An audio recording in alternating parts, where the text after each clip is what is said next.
Good evening and welcome to the Sleep to Law series. Tonight we will talk about Jerusalem's Lot, a small town in southern Maine that disappeared from the maps in the autumn of 1975. This is a story about a house that watched over a town and the darkness that finally came home to roost. It is a long journey into the quiet days of September and the cold nights of October, so get comfortable. If you would like to support the channel, please subscribe or leave a comment down below. Before we begin, I have a question for you. Do you think that a building like a house can hold on to bad memories and become evil all on its own? Let me know your answer in the comments section below. Now let us go back to the year 1975. Chapter 1. The Town and the House.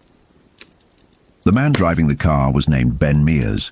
He was a tall man with black hair, and he was driving an old Citroën sedan across the country. He was not alone. There was a boy with him, but for now we are going to look back at how Ben Mears came back to the town of Jerusalem's Lot. It was September 5th in the year 1975. The summer was ending, but it was not cold yet. It was that time of year when the trees are just starting to think about changing their colors. The sky was a high, soft blue. Ben drove north on the turnpike past the city of Portland. He felt a little bit excited in his stomach. He was looking for things that he remembered from when he was a boy. He saw two boys walking along a road next to the highway. They had fishing rods on their shoulders. Ben slowed down his car. He wanted to see things that would make him remember. He had lived in this area 25 years ago. He was 9 years old then. Now he was a grown man and a writer. He tried to tell himself that things change. He told himself that he might be disappointed. Back when he was a boy, the big 4-lane highway did not exist. In the old days, if you wanted to go to Portland from the town, you had to take the old Route 12. But it was hard to stop the memories from coming back. He saw a red barn on a hill. It had a white cupola on top. The sun was shining on the weather vane. He felt happy because he remembered that barn. It looked exactly the same as it did when he was a child. He thought that maybe everything was going to be all right, He thought that maybe everything was going to be all right. He drove into the town of Cumberland. He passed over the Royal River. He remembered fishing in that river for pickerel when he was young. He drove faster because he wanted to see the sign for the town. Then he saw it. The green sign on the side of the highway said Route 12 Jerusalem's Lot. It also said Cumberland and Cumberland Center. When he saw the name of the town, he felt a sudden dark feeling. It took away his good spirits. He had come back to this town to write a book. He had come back to face his fears. He had lived here for 4 years as a boy, and he had lived with his Aunt Cindy. He wondered if he was making a mistake. He wondered if the magic he remembered was gone. He thought about just driving past the exit. He could keep going to the next town and eat lunch and then turn around and go somewhere else. But he felt that this town was the closest thing he had to a home. He turned on his blinker and slowed down the Citroën. He drove up the ramp. At the top of the ramp, he looked up toward the horizon. He saw something that made him slam on his brakes. The car stopped, and the engine died. He looked at the east. The trees were mostly pine and spruce. They rose up in gentle slopes. From where he sat in the car, he could not see the town itself. He could only see the trees, and in the distance he saw the roof of a house. It was a peaked roof with gables. It stood against the sky. It was the Marsten House. Ben sat in his car and stared at the house. He felt many different emotions. He said out loud to himself that it was still there. He looked down at his arms and saw that he had goosebumps. He started the car again and drove around the edge of the town. He came into Jerusalem's Lot from the west on the Burns Road. He was surprised that things had not changed very much. There were a few new houses. There was a tavern called Dell's just over the town line. There were some new gravel pits, but the old tin sign pointing to the town dump was still there. The road was still dirt, and it was full of holes. He saw the Griffin farm. The barn was bigger now. but it was still there. He remembered eating cornflakes with Griffin Farms milk when he was a boy living with his aunt. He turned onto the Brooks Road. He passed the cemetery, which was called Harmony Hill. He went down a steep hill and then started up the other side. This was Marsten's Hill. When he got to the top, the trees cleared away. On his right, he could look down and see the whole town of Jerusalem's Lot. On his left was the Marsten House. He pulled his car over and got out. The house looked exactly the same. It looked like he had just seen it yesterday. The grass in the front yard was tall and wild. It grew over the stone path that led to the porch. He could hear crickets singing in the grass. Grasshoppers were jumping around. The house sat on the hill and looked down at the town. It was a huge house. It was rambling and sagging. The windows were boarded up with boards that were nailed on in a messy way. It looked sinister. It looked like all old houses that have been empty for a long time. The paint was worn off, so the house looked grey. The wind had ripped off shingles from the roof. A heavy snow had punched a hole in the roof on the west side. The house looked like it was hunching its shoulders. There was a sign on the porch that said no trespassing, but it was old and tattered. Ben felt a strong urge to walk up the path. He wanted to climb onto the porch. He wanted to peek between the boards and look into the hallway. He wanted to try the front door to see if it was unlocked. He stared at the house. It stared back at him. He remembered what it was like inside. He remembered walking down the hall and smelling wet plaster and rotting wallpaper. He remembered mice running in the walls. He remembered the dust. He remembered that there were 14 stairs going up to the second floor. He remembered that the top step was smaller than the others. He remembered standing at the top of the stairs and looking down the hall at a closed door. He remembered walking toward that door. He remembered reaching out his hand to touch the silver doorknob. He turned away from the house. He let out a breath of air. He told himself not yet. He would not go in yet. It was enough to know that the house was still there. It had waited for him. He leaned on the hood of his car and looked down at the town. He thought that maybe he could rent the house. He could live there while he wrote his book. But he told himself he would not go upstairs. Not unless he had to. He got back in his car and drove down the hill into the town of Jerusalem's Lot. The town was located 20 miles north of Portland. It was not a very big town. In the census of 1970, the population was 1,319 people. The locals called it the Lot. It was a sprawling and comfortable town. Not much happened there. The old men in the park talked about the fire of 1951. That was a big forest fire that burned a lot of the town. The town had a main street called Jointner Avenue.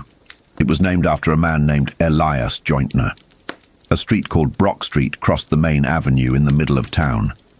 If you looked at the town on a map, it looked like a circle. The northwest part of town was called North Jerusalem. It was mostly woods and hills.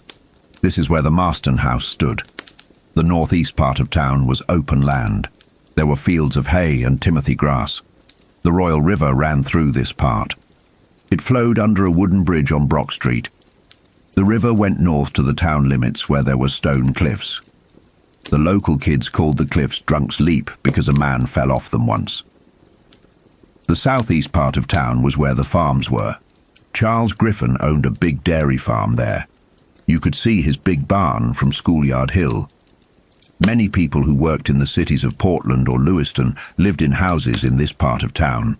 In the fall, you could smell the fields burning. The southwest part of town was called the Bend. This was where the poorer people lived.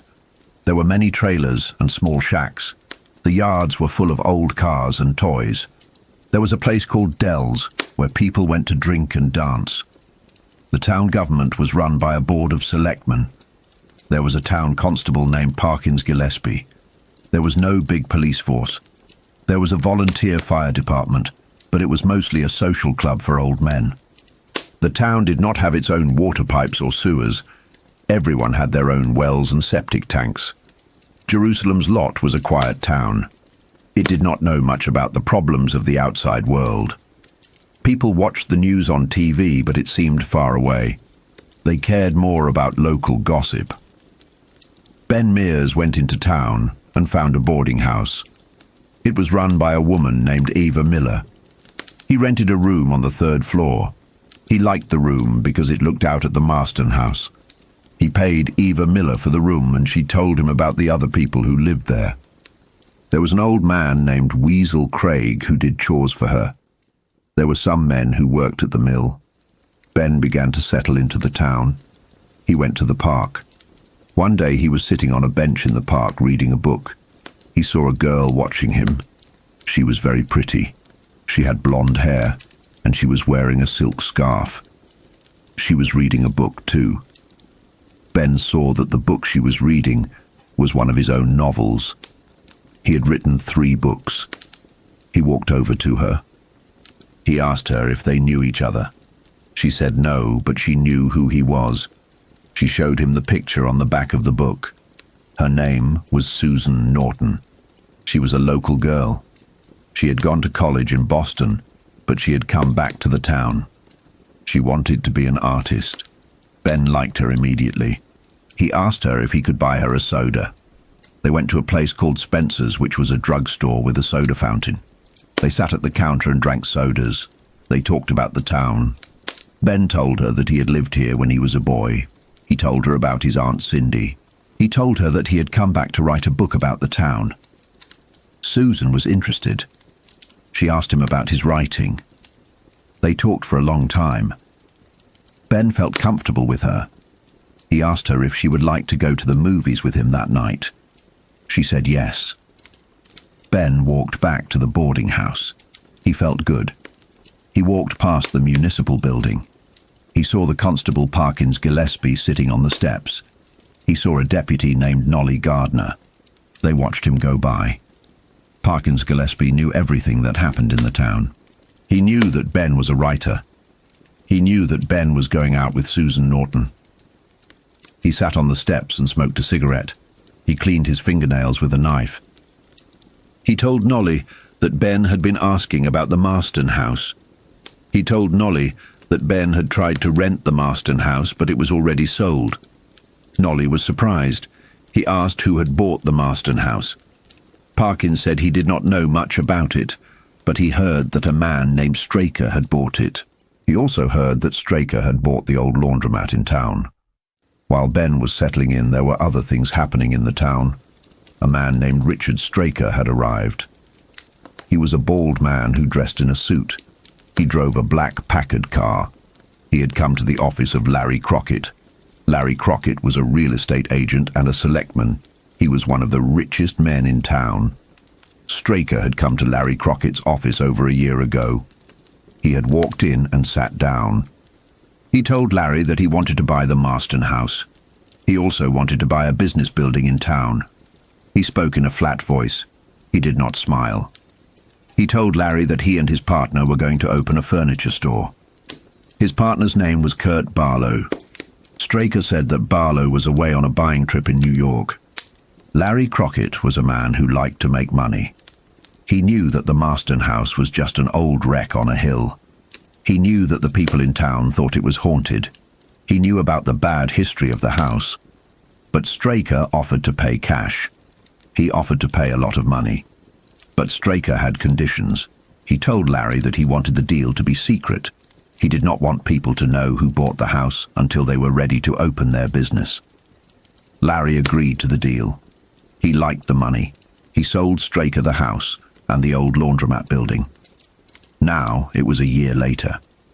Straker was getting ready to open the store. He had put a sign in the window that said Barlow and Straker Fine Furnishings. But the store was not open yet. There was a sign on the door that said closed until further notice. Ben Mears went out on his date with Susan Norton. They went to a drive-in movie in a nearby town. They had a good time. On the way back, they drove past the Marsten House. Ben stopped the car and looked at it. He told Susan about the time he went into the house when he was a boy. It was in 1951. He was 9 years old. The other boys in town dared him to go inside. They told him he had to bring something out to prove he had been there. Ben was scared, but he wanted the other boys to like him. He climbed in through a window. The house was full of dust and rot. It smelled bad. Ben walked through the downstairs. He found a glass snow globe on a table. He put it in his pocket, but he felt like he had to do more. He forced himself to go up the stairs. He went to the bedroom where Hubie Marsten had died. Hubie Marsten was a bad man. He had been a gangster in Boston. He came to Jerusalem's lot to retire. He lived in the house with his wife Birdie. They did not come out very often. In 1939, the mailman found a pile of mail in their box. He went up to the house. He found Birdie Marsten dead in the kitchen. She had been shot. He found Hubie Marsten hanging in the bedroom. He had hanged himself. When Ben was a boy, he went to that bedroom. The door was closed. He opened it. He saw Hubie Marsten hanging there. He saw the dead man open his eyes. Ben ran out of the house screaming. He had nightmares for a long time. Now he was back. He told Susan the story. She shivered. She looked up at the house. She saw that there was a light on in the upstairs window. It was not an electric light. It looked like a candle or an oil lamp. Ben took Susan home. They made a date for the next night. Ben went back to his room at the boarding house. He looked out his window at the Marsten House on the hill. The light was still on. He went to bed, but he did not sleep well. He dreamed about the door in the Marsten House. The next day was a Wednesday. The town was busy. The milkman was making his deliveries. The men were going to work at the mill. The school buses were picking up the children. At the Marsten House, something was happening. Two men named Royal Snow and Hank Peters were delivering a delivery for Mr. Straker. Straker had hired them to pick up a crate at the docks in Portland and bring it to the house. He told them to do it at night. Royal Snow and Hank Peters drove a truck to the docks. They picked up a large crate. It was very heavy. It did not have any customs stamps on it. Straker had told them it was a sideboard, a piece of furniture. But it felt strange. It felt like the weight inside shifted. They drove the truck to Jerusalem's lot. They drove up the hill to the Marsten House. It was dark. They backed the truck up to the cellar bulkhead. They were scared. They did not like the house. They unloaded the crate and carried it down the cellar stairs. The cellar smelled terrible. It smelled like rotten meat. They put the crate down and ran out of the cellar. Hank Peters remembered that he had to leave the keys on the cellar table. Straker had told him to leave the keys to the new padlocks. Hank went back down into the cellar. He had a flashlight. He saw a huge rat on the table. He saw the crate. He thought he saw something else in the dark corner. It looked like a pile of old clothes, or maybe a body. He got scared and threw the keys on the table and ran out. He and Royal Snow drove away fast. The next morning, life in the town went on. But there was a change. A dog was found dead. It was the milkman's dog. His name was Doc. He was found hanging on the spiked fence of the cemetery. The cemetery was called Harmony Hill. The caretaker, Mike Ryerson, found the dog. He was very upset. He took the dog down and buried it. He wondered who would do such a cruel thing. That same day, two brothers named Danny Glick and Ralphie Glick went out to play. Danny was 12 and Ralphie was 9. They lived on the Brock Road. They were going to visit a friend named Mark Petrie. Mark Petrie was a new boy in town. He was intelligent and he liked monsters. He collected plastic models of movie monsters. Danny and Ralphie walked through the woods. It was getting dark. They took a shortcut. They walked near the Marsten House. They felt like something was watching them. They got scared. Ralphie said he wanted to go home. Danny told him to be quiet. They kept walking. Then they saw something. A dark shape. It came out of the shadows. It was a tall man. He had a white face. He smiled at them. Danny Glick stumbled out of the woods later that night. He was alone. He was in shock. He collapsed in his backyard. His parents, Tony and Marjorie Glick, found him. They asked him where Ralphie was. Danny could not remember. He just cried. The town started to search for Ralphie Glick. The police and the fire department and volunteers looked in the woods. Ben Mears helped with the search. They looked everywhere. They dragged the river. They did not find Ralphie. A few days later, Danny Glick got sick. He collapsed at home. He was taken to the hospital. The doctor said he had anemia. He was very pale. He was weak. The doctor gave him blood transfusions. But Danny did not get better. He got worse. One night in the hospital, Danny died. The nurse went into his room and he was dead. But before he died, he looked different. His teeth looked longer. His skin was very white. The town was sad. People talked about the tragedy of the Glick family. One son missing and the other son dead. They prepared for the funeral. Ben Mears continued to see Susan Norton. He had dinner with her family. Her mother, Ann Norton, did not like Ben. She thought he was strange. She did not like that he was a writer. She wanted Susan to marry a local boy named Floyd Tibbets. Floyd worked at the department store. He was a steady man. But Susan liked Ben. Ben met Susan's father, Bill Norton. Bill was a history teacher at the high school. He liked Ben. They got along well, but Ann Norton was cold to him. Ben also met another teacher from the high school. His name was Matt Burke. Matt Burke was a big man with white hair. He taught English. He lived alone in a house in town. One night Ben went to a tavern to have a beer. He met Matt Burke there. They talked about books and writing. Matt invited Ben to his house for dinner. Matt Burke told Ben that he had heard stories about the Marsten House. He told Ben that he thought the house was evil. He told Ben about the history of the town. He said that bad things happened in the town every 20 years or so. He said it was a cycle. The funeral for Danny Glick was held at the Harmony Hill Cemetery. Mike Ryerson, the caretaker, dug the grave. He watched the funeral. He saw the grieving parents. After the funeral, everyone left. Mike Ryerson stayed to fill in the grave. It was getting dark. Mike Ryerson was working alone. He felt strange. He felt like someone was watching him. He looked up at the Marsten House on the hill. The sun was going down behind it. The house looked black against the sky. Mike Ryerson started to fill the grave. He shoveled the dirt onto the coffin. He heard a sound. It sounded like scratching. It was coming from inside the coffin. Mike stopped shoveling. He was terrified. He wanted to run away, but he could not move. He stared at the coffin. The dirt was sliding off the lid. Then the lid of the coffin began to open. This is where the darkness truly begins to fall over the town. The first death has happened, and the first grave has been disturbed. The man in the black car has arrived, and the crates have been delivered. The town is going to sleep, but something is waking up. Let's look closer at the Marsten House. It sits on the hill like a crown on a skull. It was built by Hubie Marsten a long time ago. Hubie was a bad man, but he was also a sad man. He lived in the house with his secrets. He paid a price for his secrets. Now a new man lives there, Mr. Barlow. No one has seen Mr. Barlow yet. Only his partner, Straker. Straker is a busy man. He goes to the library. He goes to the store. He buys things. He is polite. He smiles, but his eyes are cold. He is preparing the way. He is making sure that everything is ready for his partner. Ben Mears feels the change in the town. He feels the old fear coming back. He tries to write his book, but he cannot concentrate. He spends time with Susan, but he is distracted. He knows that something is wrong. One night, Ben and Susan are walking in the park.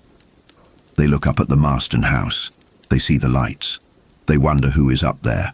They wonder what they are doing. Ben tells Susan that he thinks the house is a monument to evil. He says that evil does not die. It just waits. It waits for the right time and the right people. Susan tries to comfort him. She tells him that it is just a house. But she is scared too. She feels the cold wind blowing through the town. The town of Jerusalem's lot is like a person who is getting sick. It does not know it yet. It feels a little tired. It feels a little cold. But the sickness is inside. It is spreading in the blood. Mike Ryerson is the first one to see the sickness face to face. He is standing in the grave. He is looking at the dead boy. The dead boy opens his eyes. The dead boy smiles. Mike Ryerson screams, but there is no one to hear him. The night takes him. The next day, Mike Ryerson does not come to work. He is found in the guest room of Matt Burke's house. Matt Burke found him. Matt Burke is a rational man. He believes in science and logic, but he cannot explain what he sees. Matt Burke had heard a noise in the night. He heard someone at the window. He heard a voice asking to come in. He thought it was a dream. But in the morning, he found Mike Ryerson dead in his bed. Mike Ryerson looked like he had been dead for a long time, but there were no marks on him, except for 2 small holes in his neck. Matt Burke calls his friend Dr.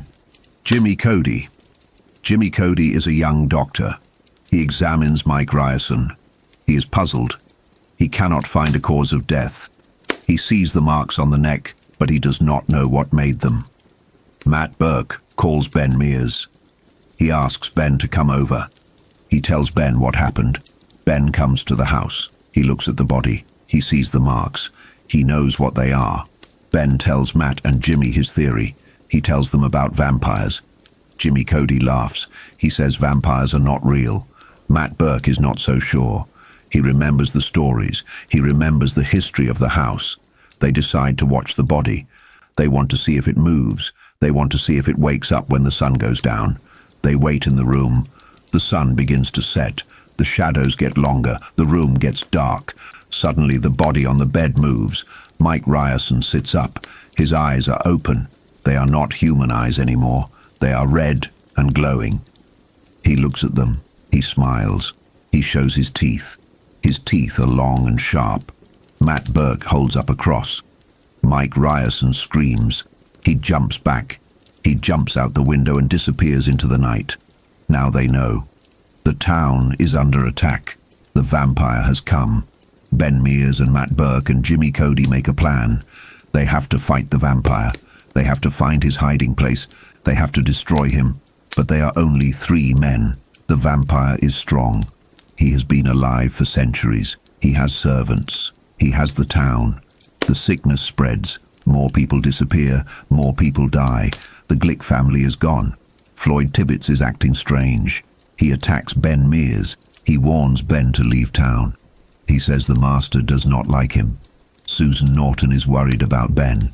She goes to the Marsten House to investigate. She meets Mark Petrie there.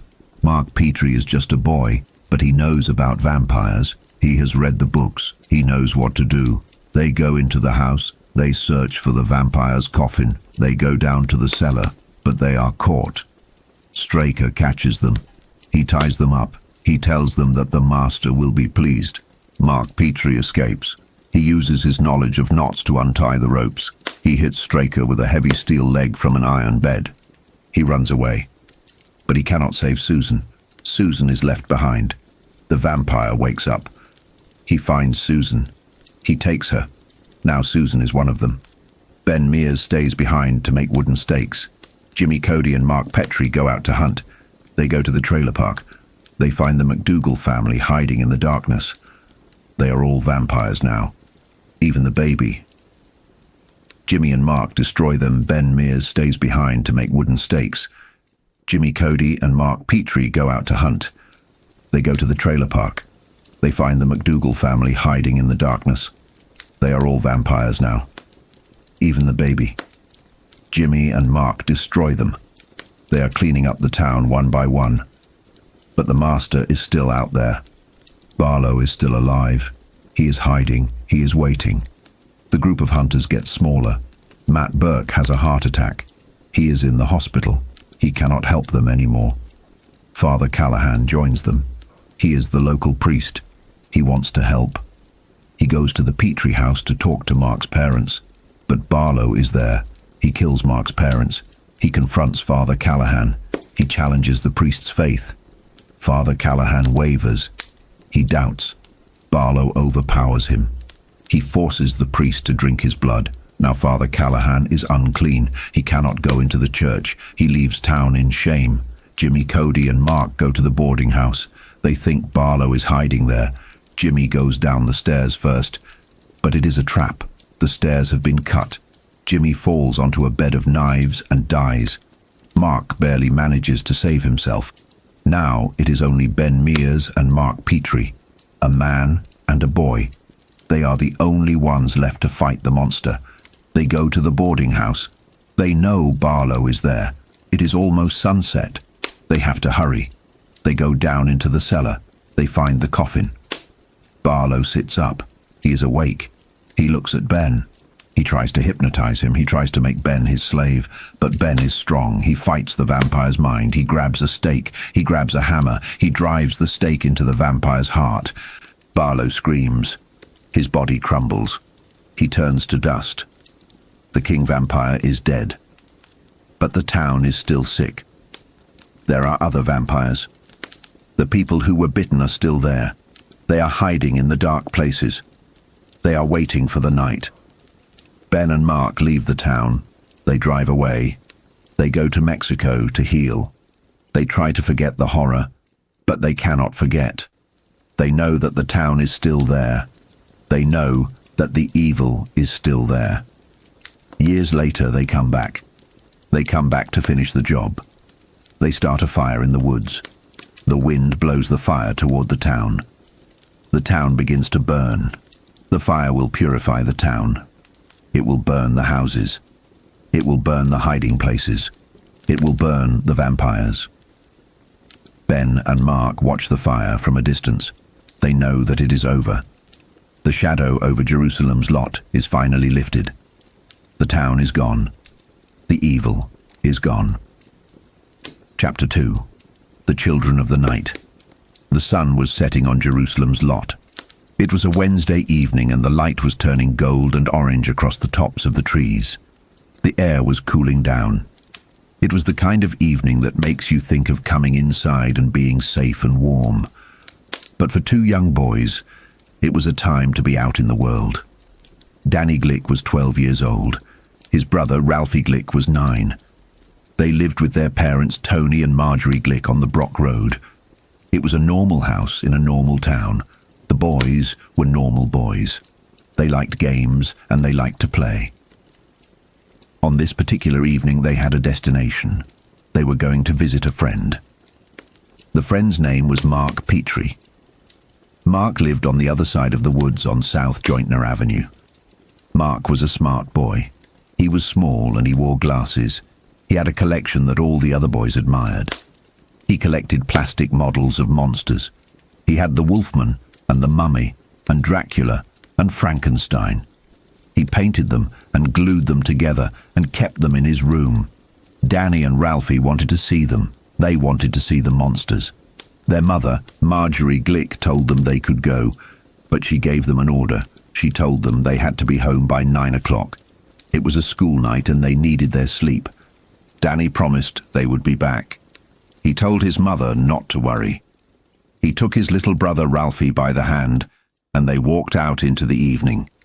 They walked across their backyard. The grass was cut short and it smelled sweet. At the edge of the yard, the woods began. There was a path that went through the trees. It was a shortcut. If they took the road, it would take a long time to walk to Mark Petrie's house.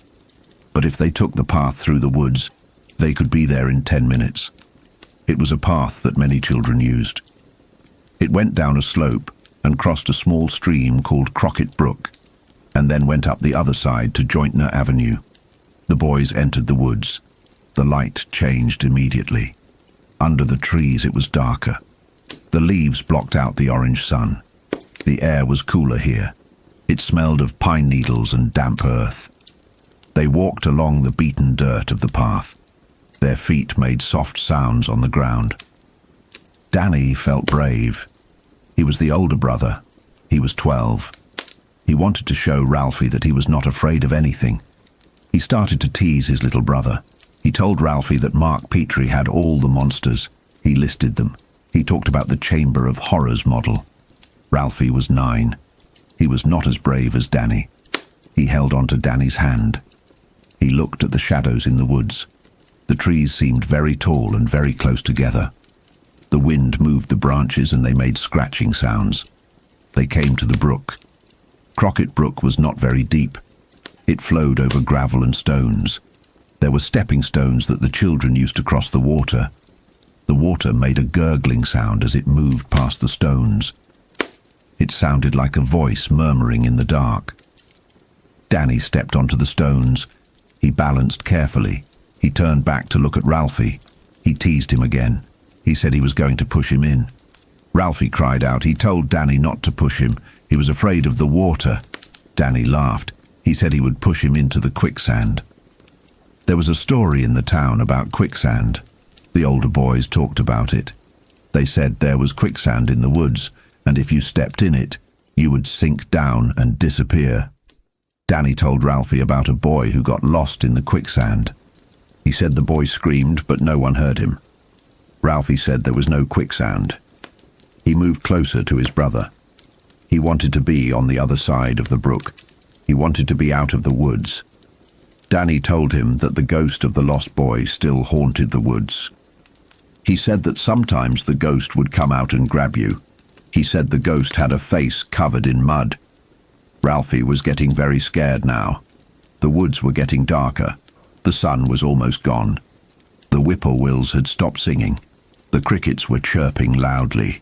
It was the time of night when shapes look like things they are not. A bush looks like a crouching animal. A tree stump looks like a man standing still. They climbed up the bank on the other side of the stream. The pine needles were slippery under their shoes. Danny stopped telling the story about the ghost. He stopped because he started to feel something too. He felt that the woods were too quiet. He felt that they were not alone. He looked around. He saw the dark shapes of the trees. He saw the branches moving in the wind.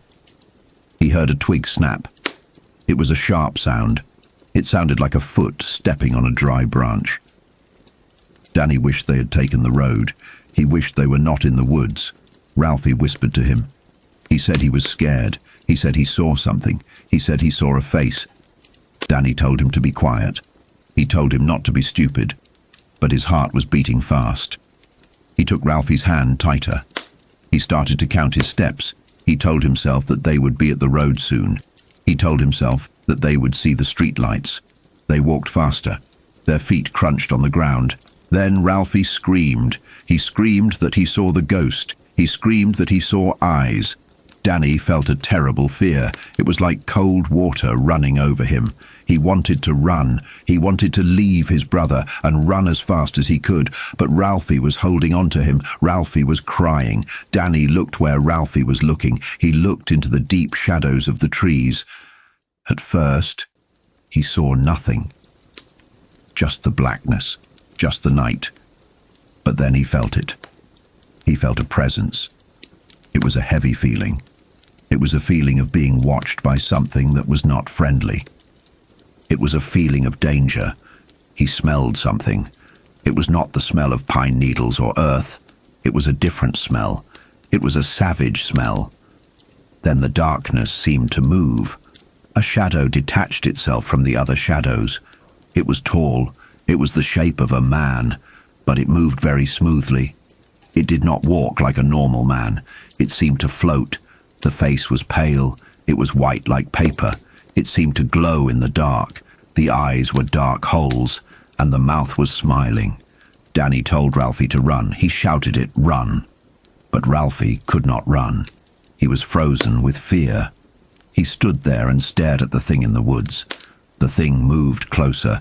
It opened its arms. Then everything went black for Danny. He did not remember falling. He did not remember hitting his head. He just knew that the darkness came down on him and covered him up. When Danny woke up, he was alone.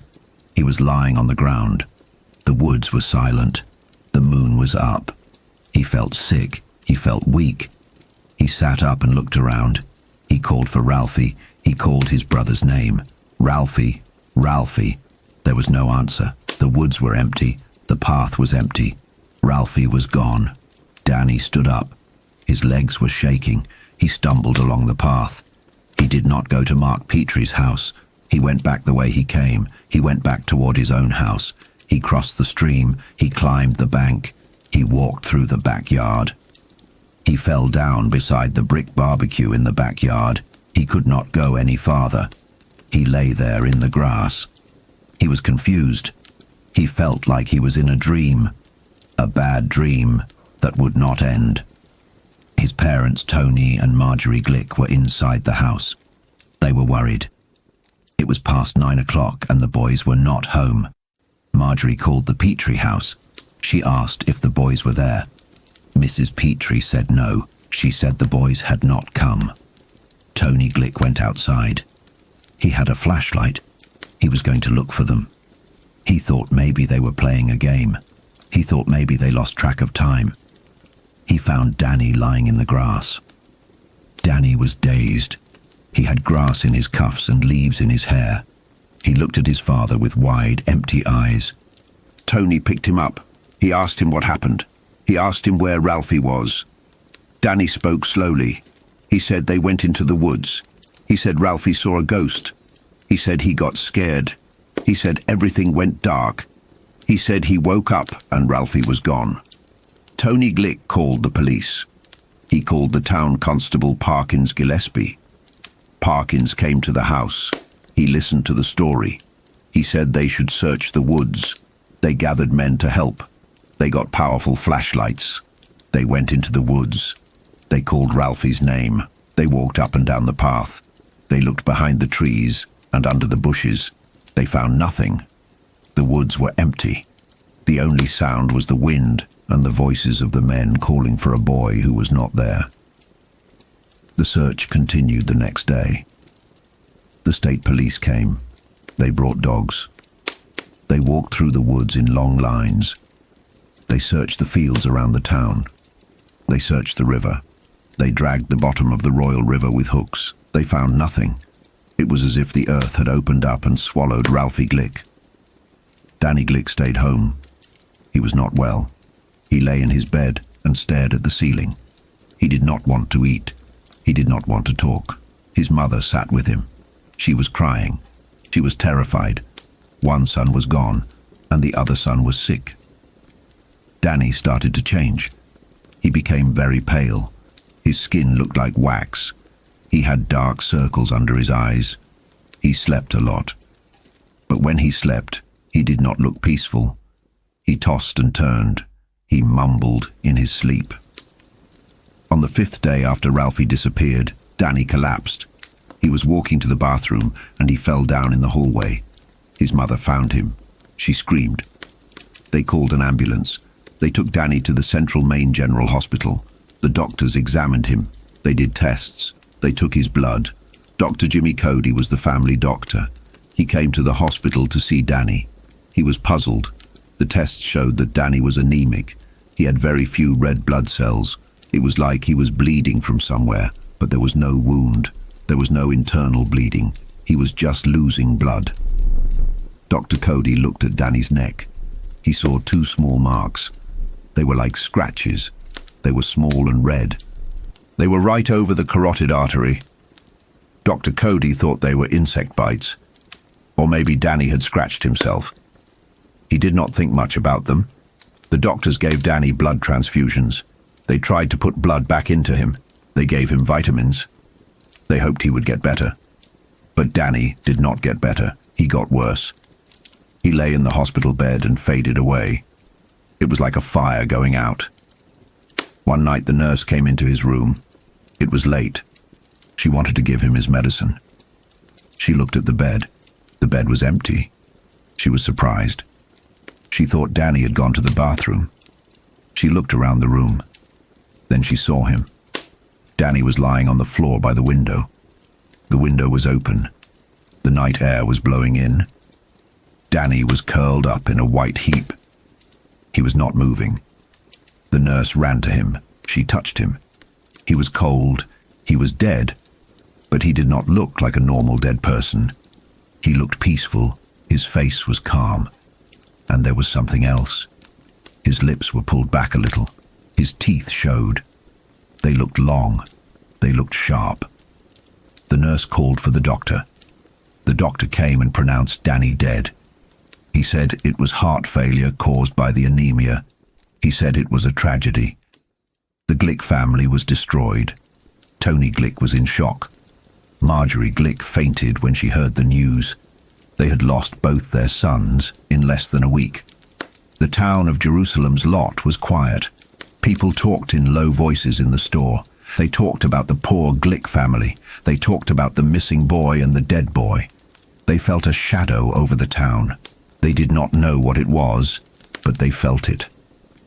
Parkins Gillespie sat in his office. He smoked his cigarettes. He looked out the window. He was a practical man.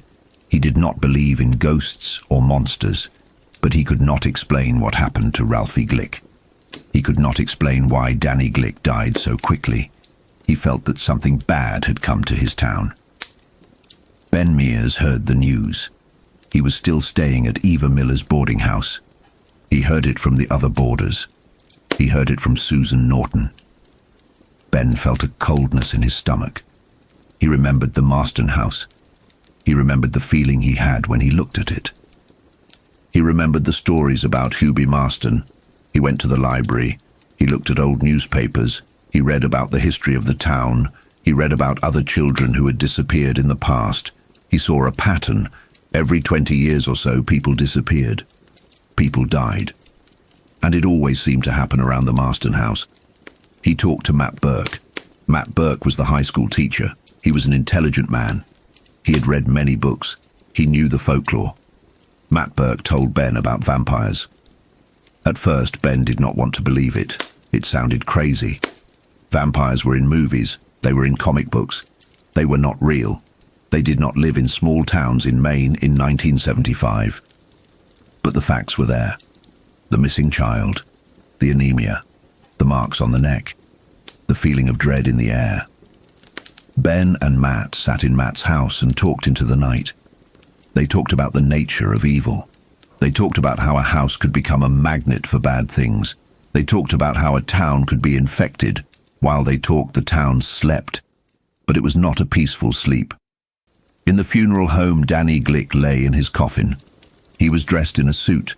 His hands were folded on his chest. His eyes were closed. But his skin was not grey like a dead person. It was white and smooth. His lips were red. The undertaker, Carl Foreman, had done his work. He had prepared the body. But he had noticed things too. He noticed that the body did not stiffen like it should. He noticed that the blood he drained out was dark and thick. He noticed that the eyes did not want to stay closed. He had to use special glue to keep the eyelids down. Carl Foreman did not like this body. He wanted to get it into the ground as soon as possible.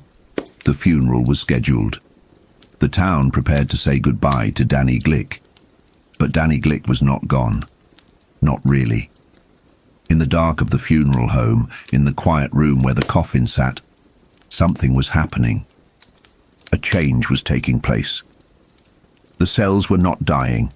They were changing. The body was waiting. It was waiting for the sun to go down. It was waiting for the night. And in the woods, the thing that had taken Ralphie was waiting too. It was hungry.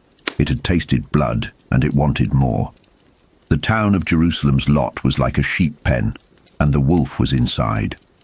Let us look at the days leading up to the funeral. The town was in a state of suspended animation. It was like the calm before a storm. The weather was beautiful. The sun shone. The leaves were turning bright red and gold. It was the perfect New England autumn, but underneath the beauty, there was rot.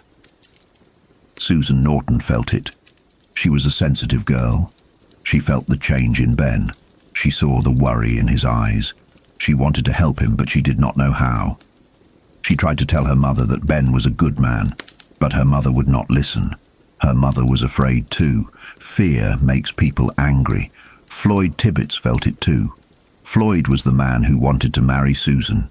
He was a normal man. He liked his job. He liked his car. He liked his life. But now his life was falling apart. Susan was seeing this writer, and Floyd felt strange. He felt weak. He felt like he was coming down with something. He had headaches. He was pale. Floyd did not know that he had been visited. He did not remember the dream he had. He dreamed of a face in the window, a face that smiled at him. He dreamed of a voice that asked to come in. The infection was spreading. It was moving from person to person. It was a silent epidemic. Mike Ryerson, the gravedigger, was a simple man. He lived alone. He liked his job. He liked the quiet of the cemetery.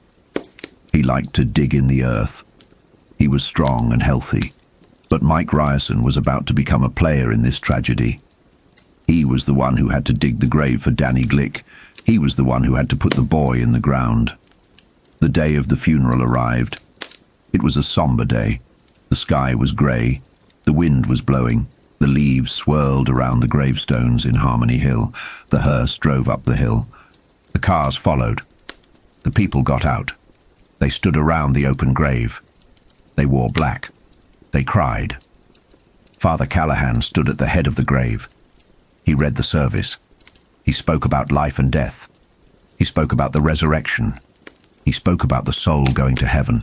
But the words sounded hollow.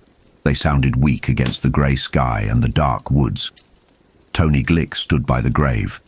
He looked broken. He looked like a man who had lost everything. He screamed when they lowered the coffin. He tried to jump into the grave. He said he did not want them to put dirt on his boy. The men held him back. They comforted him. They led him away. The people left. The cars drove away. The cemetery was quiet again. Only Mike Ryerson remained. It was his job to fill the grave. It was his job to cover the dead. He picked up his shovel. He looked at the pile of dirt.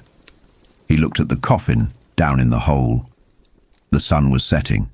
The shadows were stretching out from the trees. They touched the grave. Mike started to shovel. The dirt hit the coffin with a hollow sound. Thud, thud, thud. It was a lonely sound. It was the sound of finality. Mike worked steadily. He was used to this work. He did not mind the dead. They were quiet. They did not bother anyone. But this time it was different. This time Mike felt uneasy. He felt like he was being watched. He stopped shoveling. He looked around. He saw the old stones. He saw the iron fence. He saw the woods. There was no one there. But the feeling did not go away. It got stronger. It was a cold feeling on the back of his neck.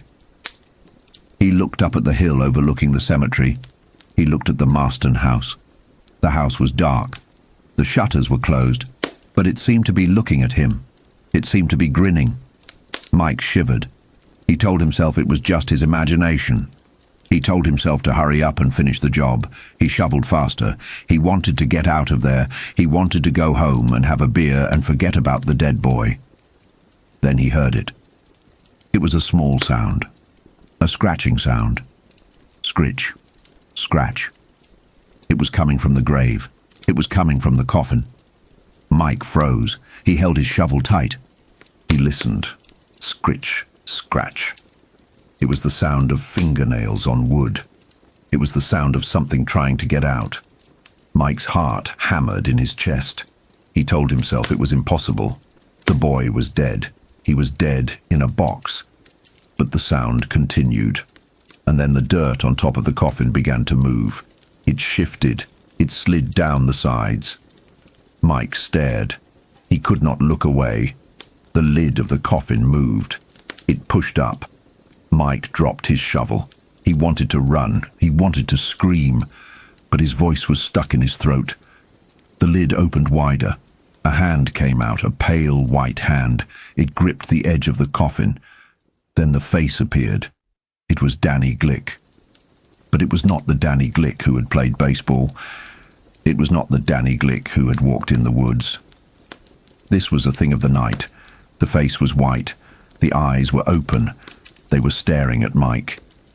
They were glowing with a red light. The mouth opened. The lips pulled back. The teeth were long and sharp. The dead boy smiled at Mike Ryerson. "Hello, Mike," the thing said. The voice was not a boy's voice. It was deep and old and cold. "I've been waiting for you," Mike Ryerson screamed then. He screamed as the sun went down and the night rushed in to claim the town. This is where we leave Jerusalem's lot for tonight. The darkness has fallen. The grave has opened. The horror has begun. In the next part, we will see what happens when the dead walk the streets. We will see how Ben Mears and his friends try to fight the growing evil. We will see the terror spread from house to house. The town is no longer safe. The night belongs to them. Part 3. The Awakening of the Dead. The town of Jerusalem's lot was quiet on the surface. The leaves were falling from the trees. The nights were getting colder. People went to work and children went to school. But underneath the normal life of the town, something was rotting. It was like a disease that starts in the blood and moves slowly until it reaches the heart. We left Mike Ryerson, the gravedigger, screaming in the cemetery as the sun went down. He had seen something that his mind could not accept. He had seen the dead boy, Danny Glick, open his eyes. He had seen the boy smile. Mike Ryerson did not go to work the next day. He did not go to work the day after that. He was a man who was usually healthy and strong. He liked his job outdoors, but now he felt weak. He felt drained. It was Thursday night. Matt Burke, the high school English teacher, decided to go out. Matt was a good man. He was 63 years old. He lived alone in a nice house on the outskirts of town. He liked to read and he liked to listen to music. On this night he felt restless. He could not sleep. So he got in his car and drove to Dell's Tavern. Dell's was a place where the men of the town went to drink beer and talk. It was usually noisy and full of smoke. When Matt walked in, he saw the usual people. He saw Weasel Craig, the old man who lived at Eva Miller's boarding house. He saw some of the men from the mill, and he saw Mike Ryerson. Mike was sitting in a booth by himself. He looked terrible. Matt was shocked when he saw him. Mike Ryerson was a young man. He was usually full of energy, but tonight he looked like an old man. His skin was pale. It was the color of old paper. There were dark circles under his eyes. He was slumped over the table. He looked like he was asleep or sick. Matt went over to the booth. He asked Mike if he could sit down. Mike looked up slowly. His eyes were dull. He said yes. Matt sat down. He ordered a beer. He looked at Mike closely. He asked Mike how he was feeling. Mike said he was not feeling well. He said he felt weak. He said he had been feeling bad since Sunday night. That was the night of the funeral, the night he had filled in the grave. Mike began to talk. His voice was low and shaky. He told Matt a strange story. He said that he had fallen asleep in the cemetery on Sunday night. He said he did not wake up until the next morning. When he woke up, he was lying on the ground. He was cold. He felt like he had been drained of energy. He told Matt that he had been sleeping a lot since then. He slept all day and was awake at night. He said he had strange dreams. Matt listened carefully. He was a smart man. He knew about folklore. He knew about the old stories. He felt a chill go up his spine. Mike said that the night before he had been sleeping in his room. He lived in a small house by himself. He said he woke up and the window was open. He knew he had locked it before he went to bed, but it was open. He said he had a dream that someone was outside the window. Someone was floating there in the dark. The person was asking to come in. Mike said it felt like an old friend. He said he felt like he had to let the friend in. In the dream, Mike got out of bed. He went to the window. He invited the person in. Matt Burke felt his hands shaking. He looked at Mike's neck. He saw 2 small marks. They looked like scratches or insect bites. They were right over the vein. They were red and angry. Mike said he was scared. He said he did not want to go back to his house alone. He was afraid to sleep there. Matt made a decision. He was a kind man. He told Mike that he could come and stay at his house. He had a guest room. He told Mike he would be safe there. Mike was grateful. He looked like a frightened child. They left the tavern. Matt drove Mike to his house. It was a big old house with many rooms. Matt took Mike upstairs to the guest room. He gave him a pair of pajamas. He told him to get into bed. Mike was shivering. He looked very sick. Matt checked the window in the guest room.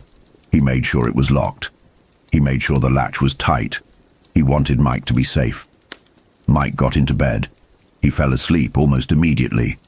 It was a heavy, deep sleep. He did not move. He hardly seemed to breathe. Matt went to his own room down the hall. He tried to read, but he could not concentrate. He was worried. He was thinking about the marks on Mike's neck.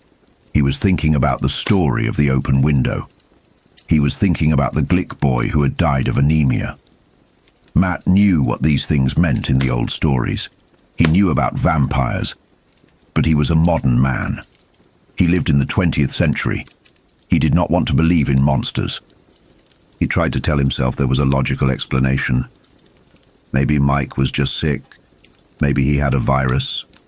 But deep down, Matt was afraid. He turned out the light and tried to sleep. The house was quiet. The only sound was the wind outside. Hours passed. It was the middle of the night. The house was dark and silent. Then Matt heard a sound. It came from down the hall. It came from the guest room where Mike Ryerson was sleeping. It was a voice, but it did not sound like Mike's voice. It sounded flat and dead. It sounded like a recording. The voice said, "Yes, come in." Matt froze in his bed. His heart started to pound. He knew what those words meant. He knew that a vampire cannot enter a house unless it is invited. Mike Ryerson had just invited someone in. Matt heard a noise at the window in the guest room. It was a scratching sound. Then there was a sound of wood scraping against wood. The window was being opened. Matt was terrified. He wanted to hide under the covers. He wanted to pretend he did not hear anything. But he knew he had to do something. He was responsible for Mike. He got out of bed. He grabbed the crucifix that he kept in his drawer. It was an old crucifix that had belonged to his mother. He held it in his hand like a weapon. He walked into the hallway. The floorboards creaked under his feet. It was very dark. He looked toward the guest room door. It was closed. He walked to the door. He listened. He heard nothing. No movement. No breathing. He put his hand on the doorknob. It felt cold. He turned it slowly. He pushed the door open. The room was filled with shadows. The window was wide open. The curtains were blowing in the wind. The moonlight spilled into the room and fell on the bed. Mike Ryerson was sitting up in bed. He was looking at the window. He was not looking at Matt. Matt stepped into the room. He called Mike's name. Mike turned his head slowly. He looked at Matt. His eyes were different. They were not dull anymore. They were bright. They were glowing with a strange red light. They looked like the eyes of an animal. They were flat and empty of humanity. Mike smiled. His lips pulled back from his teeth. His teeth looked long and sharp. "Look at me, teacher," Mike said. His voice was a hiss. Matt raised the crucifix. He held it out in front of him. He shouted at the thing on the bed. "No!" Matt yelled. "Get back!" Mike hissed again. He raised his hands to shield his face. He looked like he was in pain. The sight of the cross seemed to burn him. "I revoke my invitation," Matt shouted. "You are not welcome here. Get out." The thing that had been Mike Ryerson screamed. It was a terrible sound. It was a sound of rage and fear. Mike scrambled backward on the bed. He moved like a spider. He backed away from the cross. He reached the window. "I will see you sleep like the dead, teacher," Mike hissed. Then he threw himself backward out the window. He did not fall like a man. He fell like a dead weight. He disappeared into the night. Matt ran to the window. He looked out. There was nothing there. The yard was empty. The grass was still. There was no sign of a body on the ground. Mike Ryerson was gone. Matt stood there trembling. He felt a pain in his chest. It was a sharp, crushing pain. He gasped for air. He stumbled out of the room. He fell to the floor in the hallway. He was having a heart attack. The terror had been too much for his heart. He lay on the floor and waited for death. He could not move. He could not call for help. This is how Susan Norton found him. Susan had been worried about Ben. She had gone to Matt's house to talk to him. She found the front door unlocked. She went inside. She called Matt's name. There was no answer. She went upstairs. She found Matt lying in the hallway. He was conscious, but he was in great pain. He told her to call the doctor. He told her to call Dr. Jimmy Cody. Susan called the ambulance. She called Jimmy Cody. They took Matt to the hospital in Cumberland. He was put in the intensive care unit. He was alive, but he was very weak. Ben Mears came to the hospital the next morning. Susan had called him. Ben was worried. He liked Matt. He felt that Matt was an ally in this strange town. Ben went into Matt's hospital room. Matt looked small in the bed. He looked old, but his eyes were clear. He told Ben everything. He told him about Mike Ryerson. He told him about the eyes and the teeth. He told him about the invitation. Ben believed him. He did not laugh. He did not say it was a hallucination. Ben had his own memories of the Marsten House. He knew that evil was real. Jimmy Cody was there too. He was the doctor. He was a young man with red hair. He was smart and practical. He listened to Matt's story. At first he was skeptical. He thought Matt was delirious. He thought the heart attack had affected his mind. But there were facts that could not be ignored. Mike Ryerson was missing. There was no body. There was no sign of him. And there were the marks on the neck. Jimmy remembered the marks on Danny Glick's neck. He remembered the anemia. He started to think that maybe there was a connection. Ben and Jimmy decided to investigate. They decided to go to Matt's house. They wanted to see the guest room. They wanted to see if there was any evidence. They drove to the house. It was a bright, sunny day. The town looked normal. But Ben felt the darkness underneath. He felt that they were walking into a trap. They went upstairs to the guest room. The door was closed. Ben opened it. The room was empty. The bed was unmade. The window was open. They looked around. They found something on the floor. It was a ring, a class ring from the high school. It had initials on it, MCR Mike Corey Ryerson. It was proof that Mike had been there. But where was he now?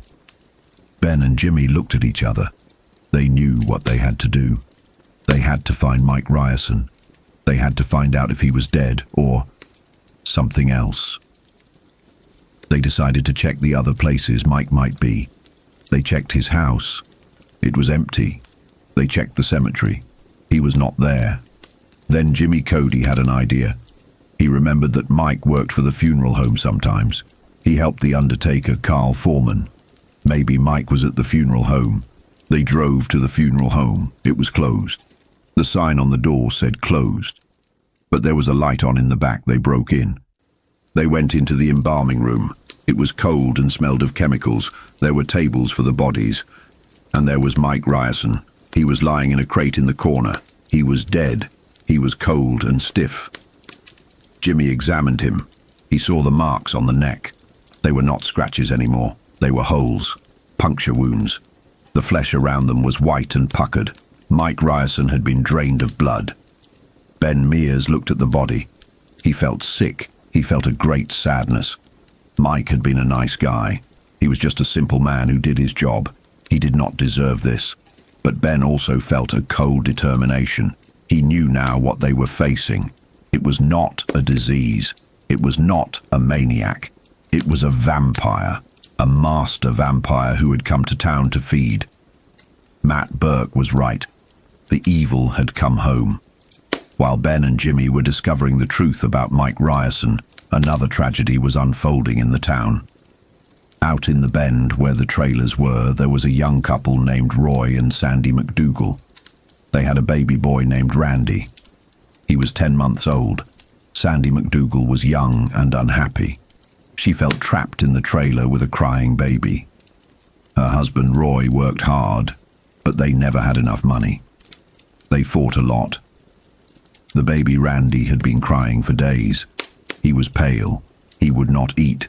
Sandy thought he was just being fussy. She got angry with him. She hit him. She did not mean to hurt him, but she was frustrated. One night she woke up. The baby was crying again, but it was a different kind of cry. It was a weak, mewling sound. She went into the baby's room. The window was open. She saw the baby lying in his crib. He was pale. He looked like a doll.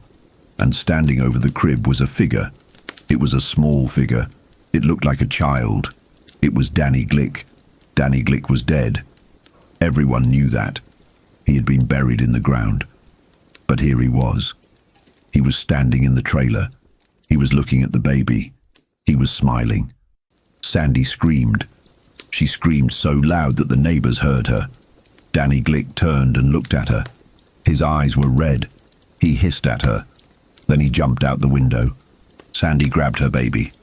She held him close. He was cold. He had marks on his neck. The baby died that night. The doctor came. It was old Dr. Plowman. He said it was sudden infant death syndrome. He said these things happen. He did not see the marks on the neck. Or if he did not say anything. Sandy McDougal went mad with grief.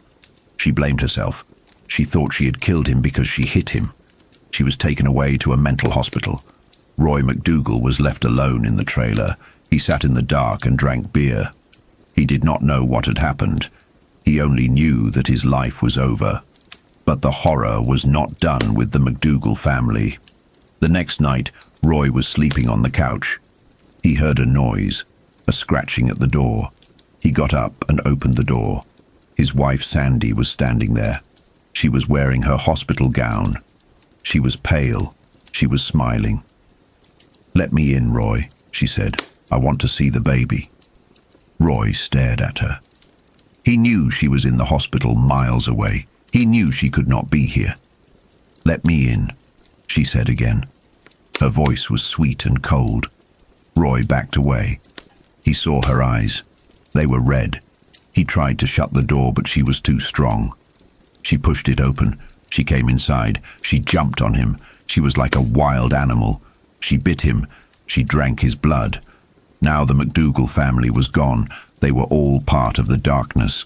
The infection was spreading fast. It was moving from house to house. It was moving through the families. Floyd Tibbets was next. Floyd was the man who wanted to marry Susan Norton. He was a good man, but he was weak. He had been feeling sick for days. He had headaches. He was sensitive to light. He stayed in his room. One night he went out. He went to the boarding house where Ben Mears lived. He wanted to talk to Ben. He wanted to tell Ben to leave Susan alone. But Floyd was not himself. His mind was clouded. He was hearing voices. The voice of the master was in his head. He found Ben Mears in his room. Ben was alone. Floyd attacked him. He was strong with a maniacal strength. He hit Ben. He tried to choke him. Ben fought back. He was surprised by the attack. He managed to push Floyd away. He hit Floyd and knocked him down. Floyd lay on the floor and cried. He said he didn't know what he was doing. He said the master made him do it. The police came. Parkins Gillespie took Floyd to the jail. He put him in a cell. Floyd sat in the cell and waited. He knew something was coming for him. He knew he was not going to leave the jail alive. That night he died in his cell. The doctor said it was a heart attack. But there was no blood in his body. The town was dying. The people were dying. And the ones who died came back. Ben Mears and Jimmy Cody and Matt Burke knew they had to act. They were the only ones who knew the truth. They had to form a team.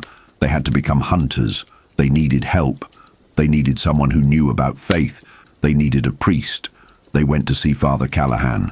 Father Callahan was the Catholic priest in town. He was a middle-aged man. He was a good priest, but he was tired. He drank too much. He questioned his faith. He felt that the church was losing its power in the modern world. Ben and Jimmy went to the rectory. They talked to Father Callahan. They told him everything. They told him about the vampires. At first, Father Callahan did not believe them. He thought they were crazy. He thought it was a joke. But then they showed him the evidence. They told him about Mike Ryerson. They told him about the Glick boys. They told him about the feeling in the town. Father Callahan listened. He felt a stirring in his soul. He had always wanted to fight evil. He had wanted to be a warrior for God. Maybe this was his chance. Maybe this was the test he had been waiting for. He agreed to help them. He agreed to join their fight.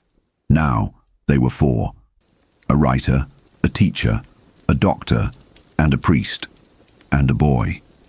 Mark Petrie. Mark Petrie was the one who knew the most. He had faced the vampire and survived. He had looked into the face of Danny Glick and held him back with a plastic cross. Mark joined the men. He was small, but he was brave. He knew the rules of the monsters. They made a plan. They had to find the resting place of the master vampire. They had to find Kurt Barlow. They knew he was not in the funeral home. He would be in a place that was safe, a place that was dark. They thought of the Marsten House. It was the center of the evil. It was where it all began. They decided to go there. They decided to go during the day, when the vampires were asleep. They would find the coffins and drive stakes through their hearts. It was a dangerous plan. If they were caught in the house after dark, they would be killed. Or worse, they gathered their supplies: wooden stakes, hammers, holy water, crucifixes, garlic. They were ready. But the vampire was ready too.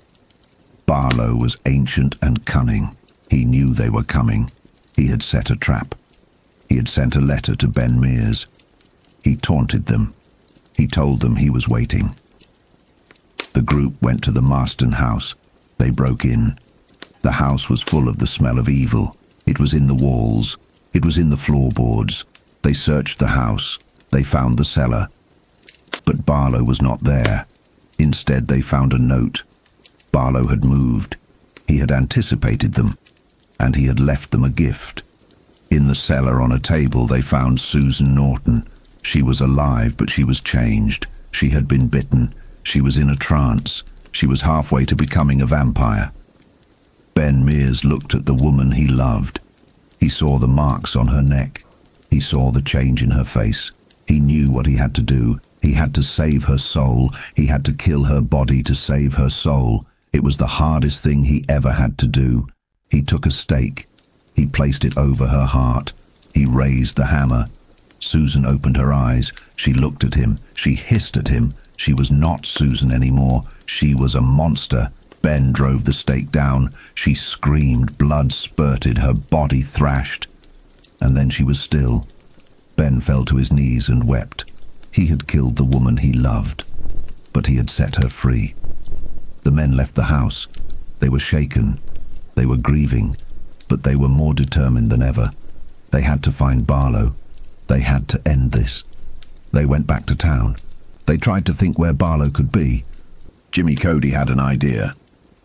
He thought about the other properties Straker had bought. He thought about the boarding house where Ben lived. It had a big cellar. It was a perfect hiding place. Jimmy and Mark went to the boarding house to check. Ben stayed behind to rest. He was exhausted. Jimmy and Mark went into the cellar. It was dark. They had flashlights. They saw something in the corner. It looked like a coffin. They walked toward it. But it was a trap. Barlow had rigged the stairs. He had sawed through the supports. As Jimmy walked down the stairs, they collapsed. He fell into the darkness. He fell onto a bed of knives. Barlow had placed knives in the floor, pointing up. Jimmy fell on them. He was impaled. He died instantly. Mark Petrie was small and quick. He managed to grab the railing. He did not fall. He hung there in the dark, looking down at the body of his friend. He heard a voice. It was Barlow. He was taunting him from the shadows. Mark climbed back up the broken stairs. He ran out of the house. He ran to find Ben. Now it was just the two of them, Ben and Mark. The others were gone. Matt was in the hospital, dying of a heart attack. Father Callahan had been confronted by Barlow and forced to drink his blood. He was unclean. He had left town. Jimmy was dead. Susan was dead. Ben and Mark were the last hope for the town. They knew they had to go back to the boarding house. They knew Barlow was there. They had to face him. They waited until the next day. They prepared their weapons. They made more stakes. They went to the boarding house in the late afternoon. They knew the sun would be setting soon. They had to hurry. They went into the cellar. They avoided the broken stairs. They found the coffin. It was there in the root cellar, a black coffin. Ben opened the lid, and there he was, Kurt Barlow, the king vampire. He looked like a man, but he was not a man. His face was ancient. His skin was white as bone. His lips were red. He was asleep. The sun was still up. He was vulnerable, but his presence was powerful. Even in sleep, he radiated evil. Ben felt a weight on his chest. He felt like he couldn't breathe. He raised the stake. His hands were shaking. Barlow's eyes opened. They were red fire. They looked into Ben's soul. They commanded him to stop. They told him to drop the stake. They promised him power. They promised him eternal life. They promised him Susan. Ben wavered. The voice in his head was strong. But then he looked at Mark. He saw the boy's face. He saw the bravery in the boy's eyes. Ben remembered Susan. He remembered Danny Glick. He remembered Jimmy Cody. He screamed a cry of rage and defiance. He drove the stake down with all his strength. The vampire screamed. It was a sound that shattered glass. It was a sound that shook the house. Blood exploded from the chest. Black blood, thick and foul. The body in the coffin thrashed. It clawed at the air. It tried to pull the stake out. Ben hit it again with the hammer, and again, and again. He drove the stake through the heart and into the wood of the coffin. Barlow let out one last long wail. His body began to crumble. It turned grey. It turned to dust. The clothes fell empty. The king was dead. Ben and Mark stood in the silence of the cellar. They were covered in blood and dust. They were exhausted, but they had done it. They left the house. They walked out into the evening air. But the town was not saved. The other vampires were still there. The people who had been turned. They were hiding in the cellars and the attics. They were waiting for the night. Ben and Mark knew they could not kill them all.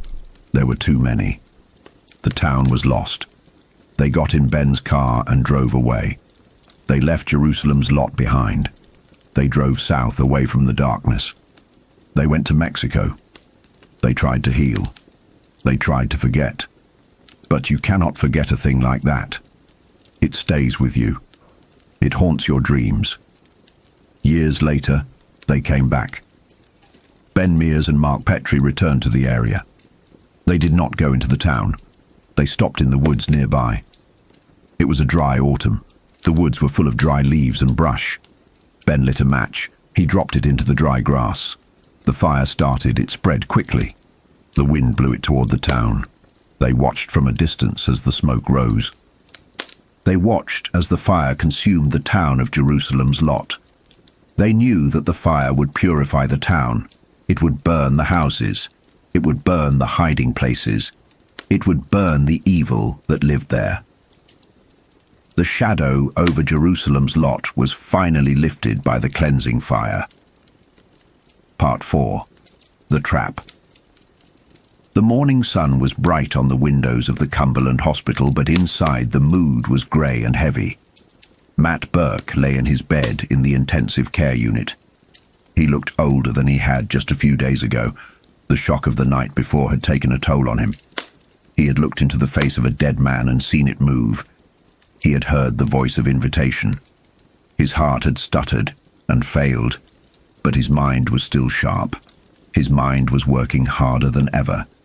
Ben Mears and Susan Norton and Dr. Jimmy Cody were there with him.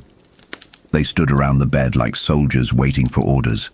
They were a strange group, a writer, a girl who had just graduated college, a young doctor, and an old school teacher. They were the only ones who knew the truth.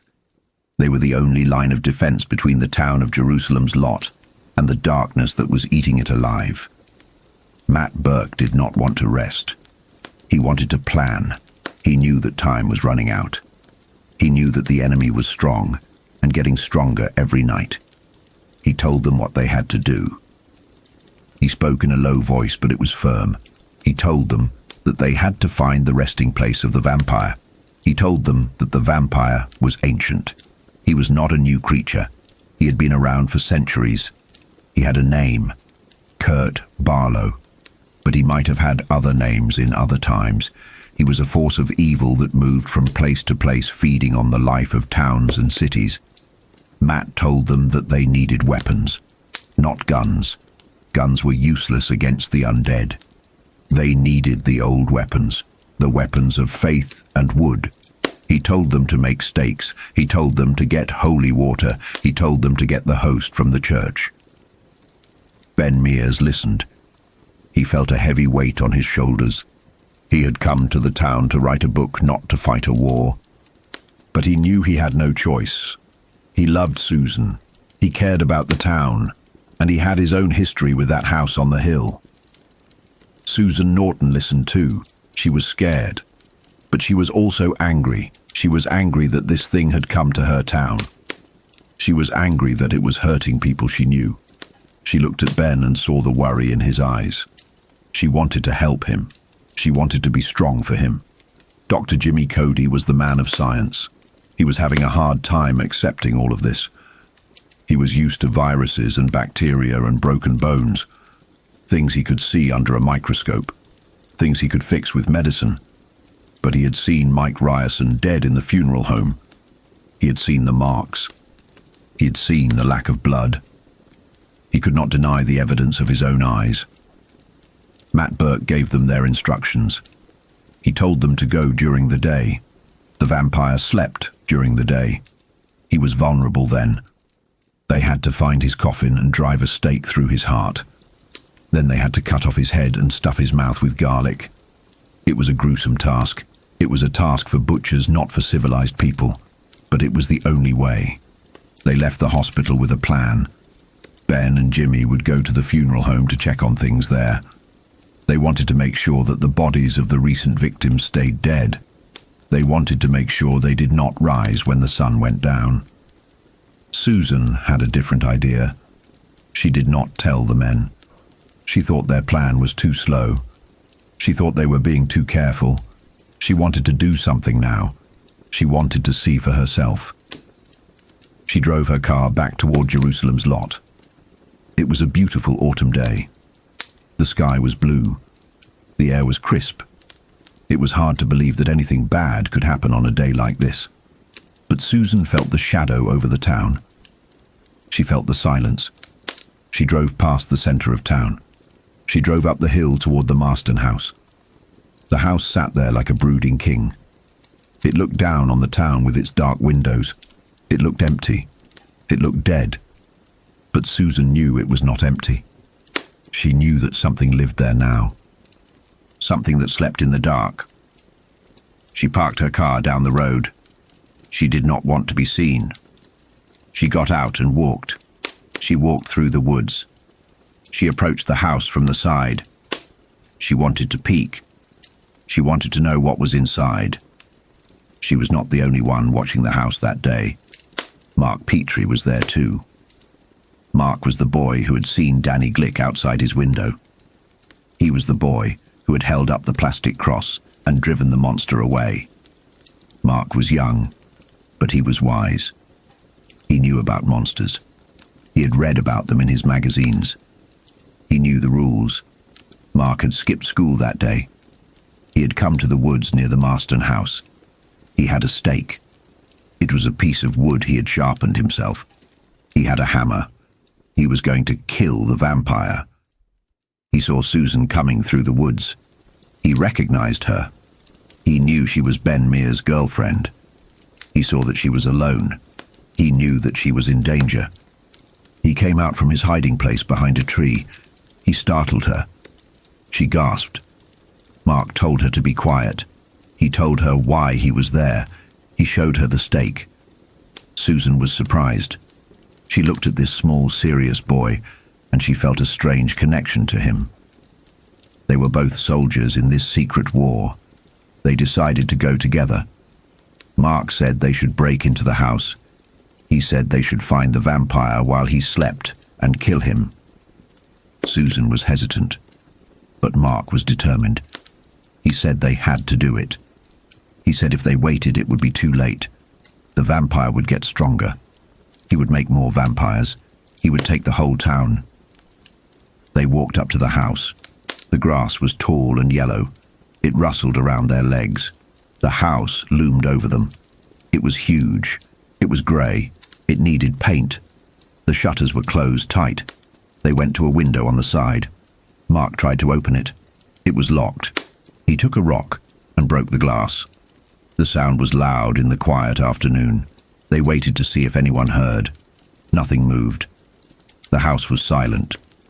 Mark reached in and unlocked the window. He pushed it up. He climbed inside. He helped Susan climb in after him. They were in the living room. Susan looked around. She expected to see a ruin. She expected to see dust and cobwebs and broken furniture. That was what everyone said about the Marsten House. They said it was a dump. But it was not a dump. The room was clean. The floor was covered with a thick carpet. There was furniture. Nice furniture. There were chairs and tables and lamps. There were curtains on the windows. It looked like a normal house. It looked like a rich person's house. This frightened Susan more than the dust would have. It meant that the people who lived here were real. They were not just ghosts or monsters. They were people who bought furniture and cleaned rugs. It made the evil seem more intelligent, more organized. They walked through the house. It was quiet, deadly quiet. The air smelled strange. It smelled old. It smelled like dried flowers and something else, something sweet and rotten. They looked in the kitchen. It was clean too, but there was a door that led to the cellar. Mark pointed to the door. He whispered that the vampire would be down there. They always slept in the cellar or the crypt. They liked the dark. They liked the earth. They walked toward the cellar door. Susan felt her heart beating fast. She felt cold. She wanted to turn around and run away. She wanted to be back in the sunlight. But she followed the boy. They opened the door. It creaked. They looked down into the dark, and then they heard a voice. "How nice of you to drop in." They spun around. Standing in the doorway to the kitchen was a man. He was tall. He was bald. He was wearing a suit. He looked like a butler or a banker, but his eyes were hard. His eyes were cold. It was Richard Straker, the man who owned the antique shop, the man who was the vampire's servant. He smiled at them. It was not a nice smile. It was a wolf's smile. "I have been expecting visitors," Straker said. His voice was smooth, but I did not expect such a charming young lady and such a bold young man. Mark raised his stake. He held it out like a weapon. Straker laughed. He moved fast. He moved faster than a normal man. He grabbed Mark's wrist. He squeezed it. Mark dropped the stake. He cried out in pain. Susan tried to run. She tried to get to the window. But Straker was too fast. He grabbed her arm. He threw her across the room. She hit the wall and fell down. She was dazed. Straker stood over them. He was strong. He was powerful.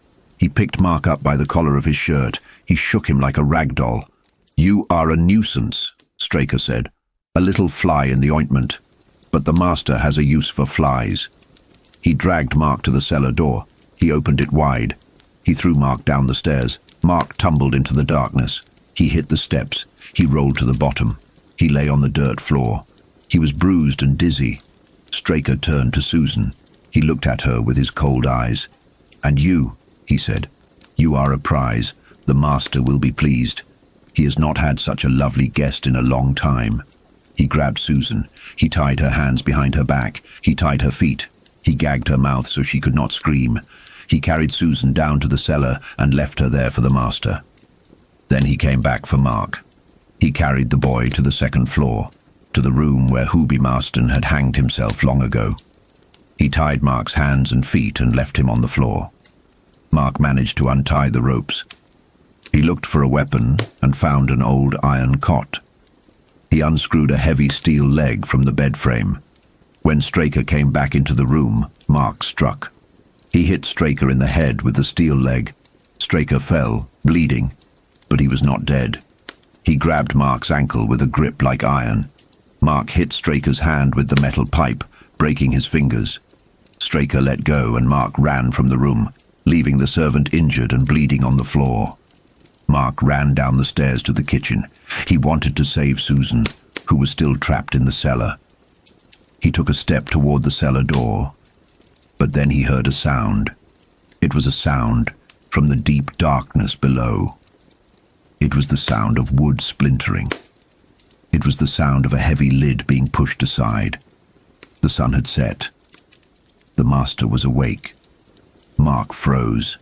He felt a cold, magnetic pull coming from the cellar. He knew that if he went down those stairs, he would never come back up. He shouted down into the darkness, "I know your name. It's Barlow!" And then he fled. He ran out the front door, across the lawn and into the woods, leaving Susan behind in the dark. He did not look back. He ran until his lungs burned. He ran until he reached the road. He was safe. He drove away. They drove fast. They drove away from the Marsten House and the darkness on the hill. He was safe. For now. Back in the house, Kurt Barlow awoke. He found Straker injured and bleeding. He did not show mercy to his servant. Straker had failed him, and Barlow was hungry. He drained Straker of his blood and hung his body upside down from the ceiling beams. He left him there as a grisly message for the hunters. He had been disturbed. His house had been invaded. His servant had been killed by a child. This was an insult. This was a challenge. Barlow raised his head and hissed. He bared his fangs. He would make them pay. He would make the whole town pay. He moved to the table where he kept his things. He took a piece of paper. He took a pen. He wrote a letter. He wrote it to the men who were hunting him. He wrote it to Ben Mears and Matt Burke and Jimmy Cody, and to the boy, Mark Petrie. He taunted them. He mocked them. He told them that he was stronger than they were. He told them that their efforts were useless. He told them that he would take everything they loved. He told Mark Petrie that he would pay for killing Straker. He told him that his parents would pay. Barlow folded the letter. He put it in an envelope. He left it on the table in the cellar.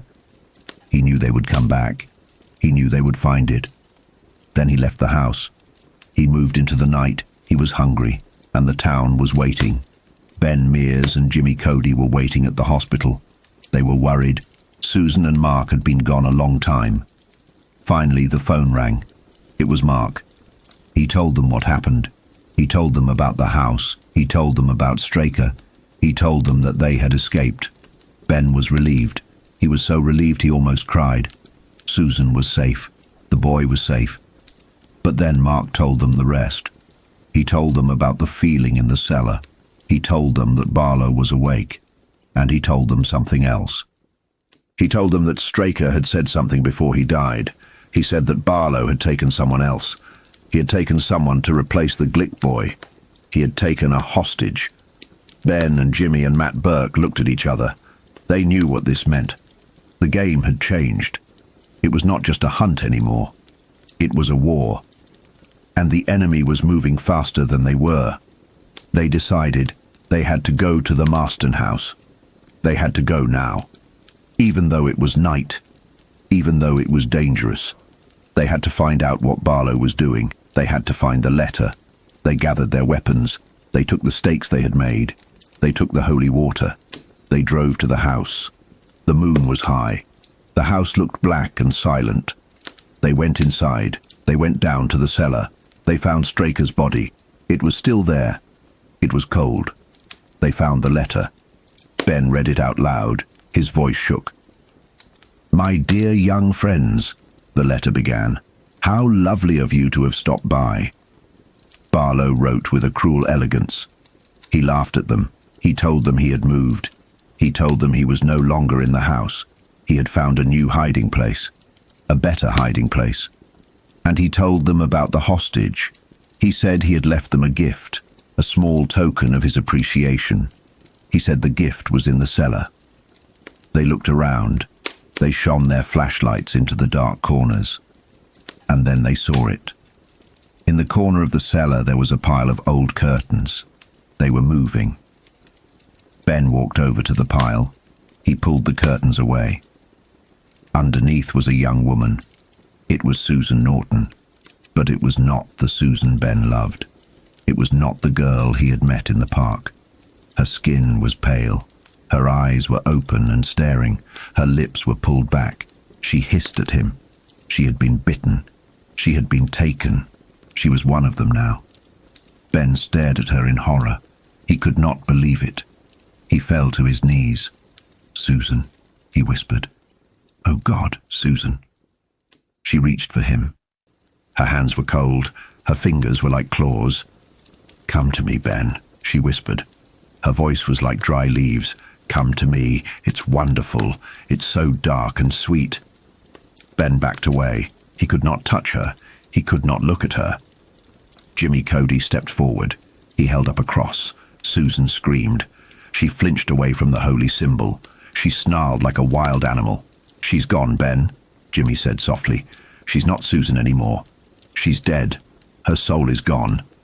Ben shook his head. He was crying. "No," he said. "No." "We have to do it, Ben," Jimmy said. "We have to set her free."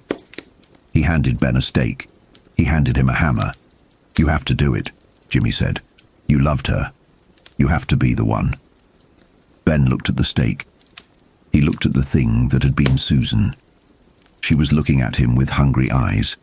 She wanted his blood. She wanted his life. He knew Jimmy was right. He knew there was no other way. He took the stake.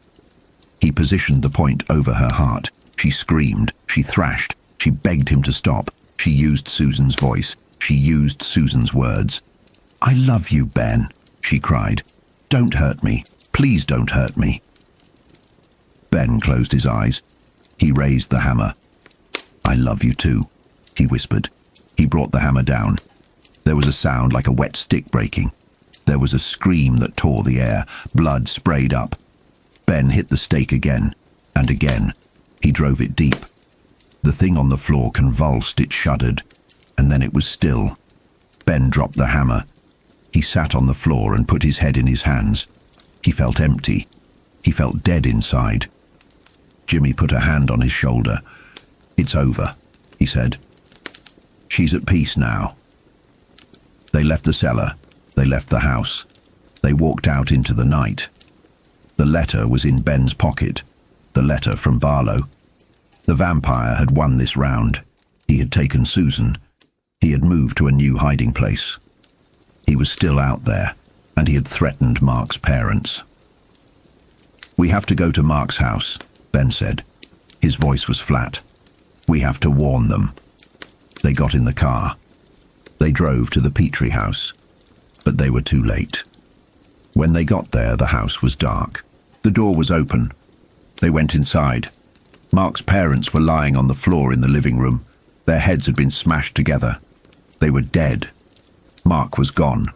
Barlow had kept his promise. He had come for the boy. Ben looked around the ruin of the living room. He felt a cold rage growing inside him. It replaced the grief. It replaced the fear.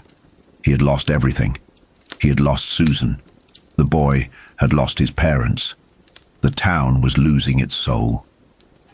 "He's going to pay," Ben said. "He's going to pay for this." They searched the house. They found a note pinned to the wall with a knife. It was from Barlow. "Come and find me," it said, "if you dare." Ben took the note. He crumpled it in his fist. "I'll find you," he said to the empty room. "I'll find you, and I'll kill you." The trap had been sprung.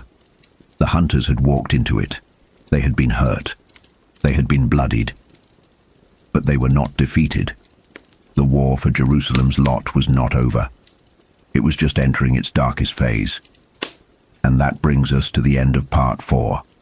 The stakes are higher now. The enemy has shown his face. The losses are heavy. In the next part, we will see the fall of faith. We will see Father Callahan face the ultimate test. We will see the hunters become the hunted as they search for the master vampire in his new lair. Part 5. The Fall of Faith. Father Donald Callahan was a man who had been waiting for something for a long time. He was 53 years old. He had grey hair and blue eyes that were often red from drinking too much whiskey. He was a good priest in many ways. He was kind to his parishioners. He said the Mass with a nice rolling voice. He visited the sick and the elderly, but inside he was tired. He was tired of the way the world had changed. He remembered when he was a young man. He had wanted to be a priest because he wanted to fight evil. He thought of the church as a great army. He thought of himself as a soldier in that army. He wanted to fight the devil. He wanted to fight demons. He wanted to stand between his flock and the darkness. But the modern world was not like that. The church had changed. It was not about fighting demons anymore. It was about social work. It was about bingo games and parish councils and arguing about money. It was about politics. The priest talked about poverty and racism and war. These were bad things, of course. They were evils.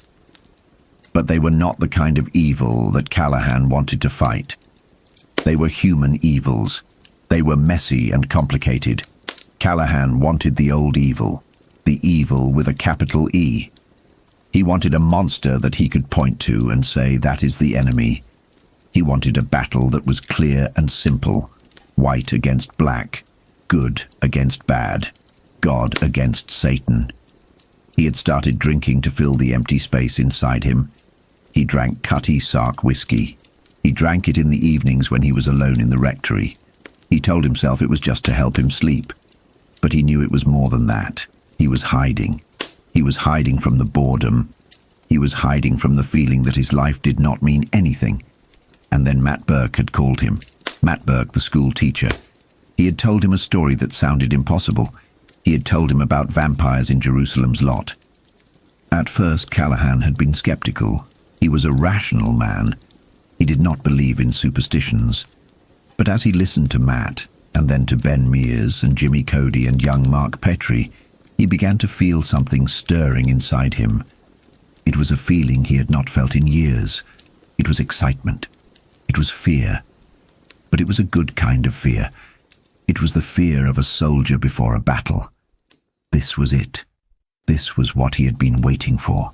A real monster, a creature of the night, an ancient evil that had come to his town. It was a chance to prove his faith. It was a chance to use the power of his church for what it was meant for. He had agreed to help them.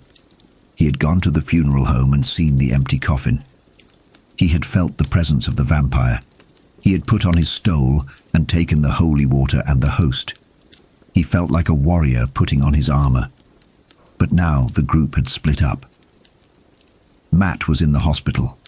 Ben and Jimmy had gone to the Marsten House. Callahan had taken Mark Petrie to his parents' house. They needed to warn Mark's parents. The vampire Barlow had threatened them in his letter. He had said he would come for them. Callahan drove his old car to the Petrie house. Mark sat beside him. The boy was quiet. He was brave. Callahan admired him. The boy had faced the vampire already, and he had survived. He had a strength that many adults did not have. They arrived at the house. It was a nice house, a normal house. It stood on a quiet street. The lights were on inside. It looked safe. It looked like nothing bad could ever happen there. They went inside. Henry Petrie and his wife June were in the kitchen. They were surprised to see the priest and their son. They did not know what was happening. They did not know that their world was about to end. Henry Petrie was a practical man. He worked for an insurance company. He had a degree in economics. He believed in facts. He believed in numbers. He believed in things he could see and touch. He did not believe in vampires. Callahan tried to explain. He told them about the danger. He told them about the vampire Barlow. He told them that they were in grave danger. He told them that they had to leave the house. Henry Petrie listened. He was polite. He offered Callahan a cup of coffee, but he did not believe. He sat at his kitchen table and smiled a faint smile. He looked at the priest and he looked at his son. He thought they were suffering from a delusion. He said the word impossible. He said it calmly. He said it with conviction. Mark tried to tell him. Mark told him about Danny Glick. He told him about the thing at the window. He told him about Straker. Henry Petrie shook his head. He said it was a shared hallucination. He said it was mass hysteria. He said there were no such things as vampires. Callahan felt frustrated. He felt the urgency of the situation. The sun had gone down. The night was here. The vampire was awake. And they were sitting in a kitchen arguing about whether or not he existed. He tried to use logic. He asked Henry Petrie if he would believe a dozen reliable witnesses. Henry said no. He said that facts were facts and beliefs were beliefs. He said that he was a rational man. Then Henry Petrie tried to use the phone. He wanted to call the doctor. He wanted to call Matt Burke. He picked up the receiver. There was no sound. The line was dead. Henry frowned. He jiggled the buttons. He said the phone was out of order. He looked annoyed. He did not look afraid. He said that the telephone service in the town was bad. He did not think it was vampires. He thought it was just a broken wire. And then the lights went out. It happened all at once. One moment the kitchen was bright and warm. The next moment it was plunged into darkness. The only light came from the moon outside the window. June Petrie screamed. It was a short, sharp sound. Henry Petrie stood up. He knocked over his chair. He was angry now. He thought someone was playing a prank. He thought someone was trying to scare them. He said something about a fuse. He started to move toward the door, and then the window exploded. It was the window over the sink. It shattered inward with a tremendous crash. Glass flew across the room. It sparkled in the moonlight like diamonds. It skittered across the linoleum floor. A wind blew into the room. A cold wind. It smelled of the earth. It smelled of old graves. And with the wind came a shadow. A figure leaped through the broken window. It landed on the floor with a heavy thud. It stood up. It was tall.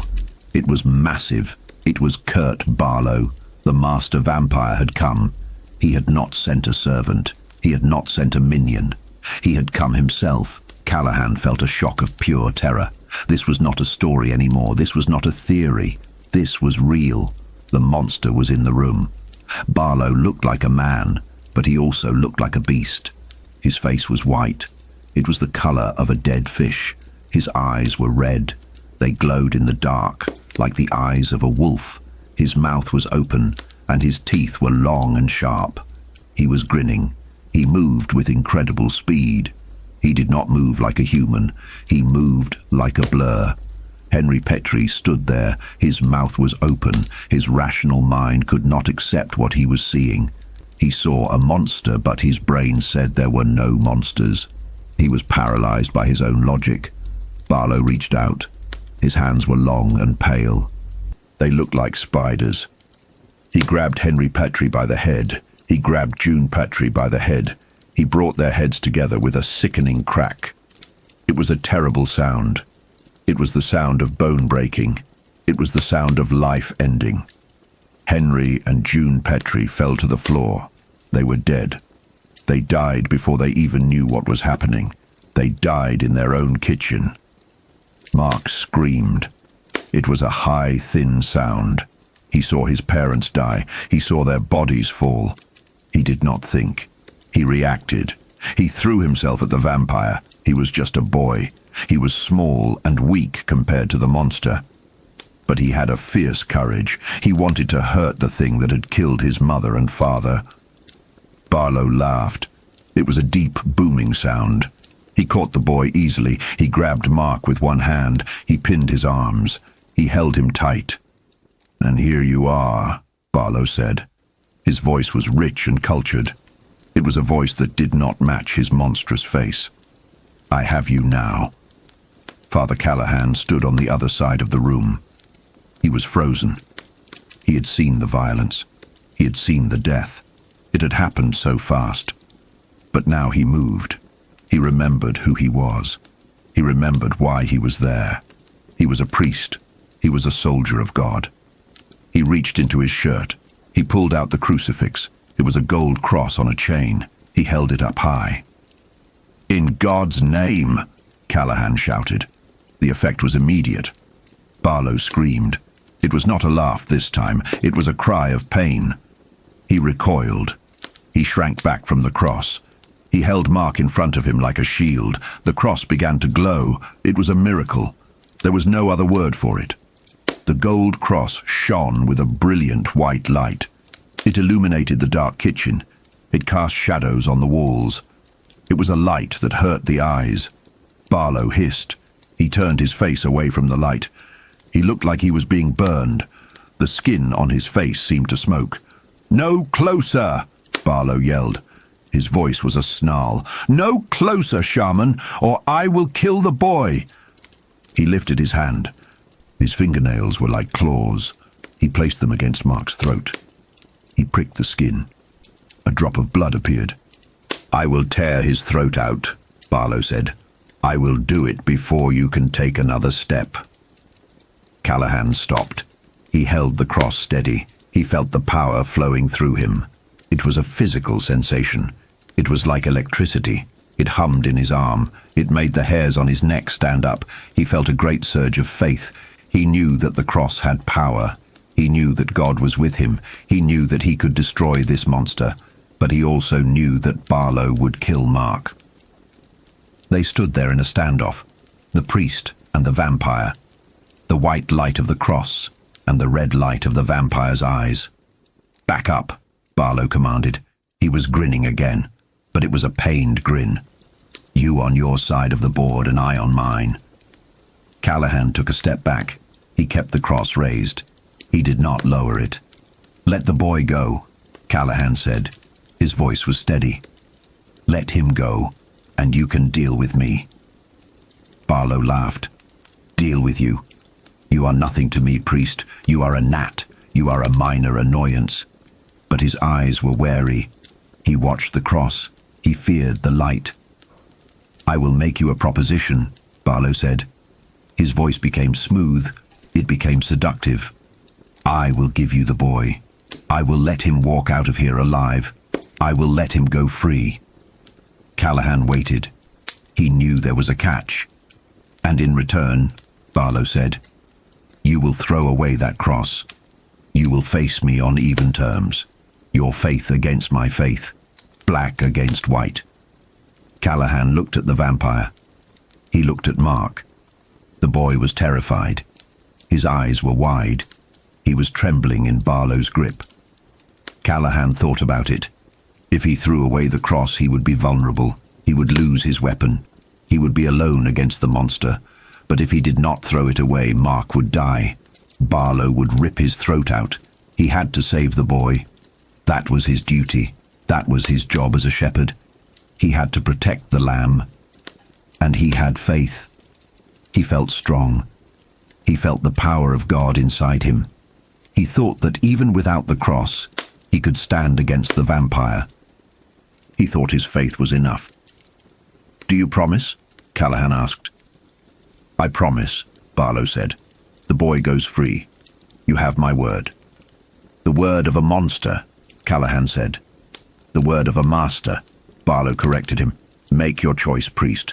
The cross or the boy." Callahan made his choice. He lowered his arm.